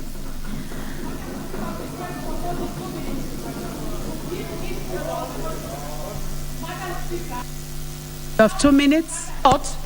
With a lot of humility. 2 minutes. 2 minutes. Thank you so much. Now, I will cut my maiden speech short and come directly to the motion, and that is NGAF. I believe the Constitution says that women representatives, we are supposed to be representing the youths, the women, and PWDs. As we are doing this amendment, one, the NGAF must be anchored in the Constitution. It is not favor. Standing on my feet after you observe me, Madam Speaker, I'm not just worth being given just some money. I am worth representing with a lot of practicality. Madam Speaker, we resigned to come and serve the people of this nation. We did not resign to come and be given mere resources. Yet we have taxpayers' money that can equally be equitably distributed so that service delivery can be felt. For instance, as women rep, my people expect to see markets, which I promised them during my campaigns. A woman with a storage facility, Madam Speaker, a woman with a sitting chair, a woman with aprons, a woman who can sell his products requires resources. It is not just mere resources. And therefore, because we have a lot of constituencies that we are representing, I want to speak strongly that the NGAF must be restructured. I want it to go on record. I want to say that when CDF is being given 2.5%, NGAF must also increase, because the women are the basket of the family and of the society. And we are standing firm that the committees who will be dealing with these issues must remember to make amendments that are informative and that can be anchored in the Constitution. Thank you, Madam Speaker. I do not want to be a disobedient pupil, but next time we must cherish men and women in this House. Honorable Waheshimiwa, when CDF, we know what they're doing down there. When you are advocating for CDF, the women...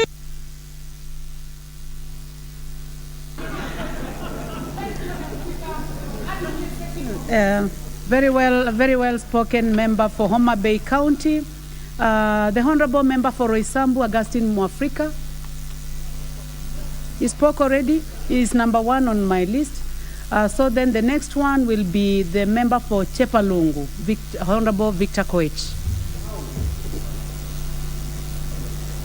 Thank you. Thank you so much, Honorable Speaker, for this particular time, so I can make my contribution towards this particular motion, legislative proposal to amend the Constitution so as to entrench NGCDF in our Constitution. From the onset, Honorable Speaker, I want to make it short on my end because honorable members have spoken to this particular motion. I want to appreciate the 2 honorable members who came up with this particular motion, the Honorable Githinji and the Honorable Mule. It was a brilliant idea to have this particular motion before this honorable House so we can ventilate and to make our recommendations and to also make it known to all Kenyans, to all the citizens, that we care for their needs. I want to register from the onset, my Honorable Speaker, I want to register my support and to make it known that before this particular, before NGCDF, before 2003, through the same CDF, Madam Speaker, we have the bursaries. Our children are crying. Our learners and the parents call us day in, day out, requesting for bursaries. As members, we don't have answers. And that is the reason why we are not only praying, we are also pleading, but we will use the legislative arm that is given to us by the Constitution to ensure that CDF is entrenched in the Constitution. And I want to request the two honorable members, if they can approach it in a bipartisan way, so to bring in the Senate, it will be a good idea, and it will serve this particular House well. Madam Speaker, as to why I support this particular motion entirely is because before 2013, before 2003, the number of primary schools within my constituency were less than 40. As I speak today, the number of primary schools within my constituency are above 80. The number of day secondary school in number, they are roughly 77. In terms of education sector, CDF, as it can be seen, has done a lot. And that is why we want to support this particular motion and to see to it that it is implemented in its entirety. Madam Speaker, I would want to call upon the activists who actually went to court to register this particular case. But happily, Madam Speaker, the case that is in court actually considers the 2013. The one that is the one that is active now is NTZTF 2015. This particular activist should have told about the needy people within our constituency. They should even at least have considered the orphans who only depend entirely on CDF for their education. Madam Speaker, we want to support this particular motion, and I want to donate the remainder of my time to the honorable members who are here so they can also contribute to this particular motion. Thank you. The Honorable Charles Onyonki, member for Bonchari.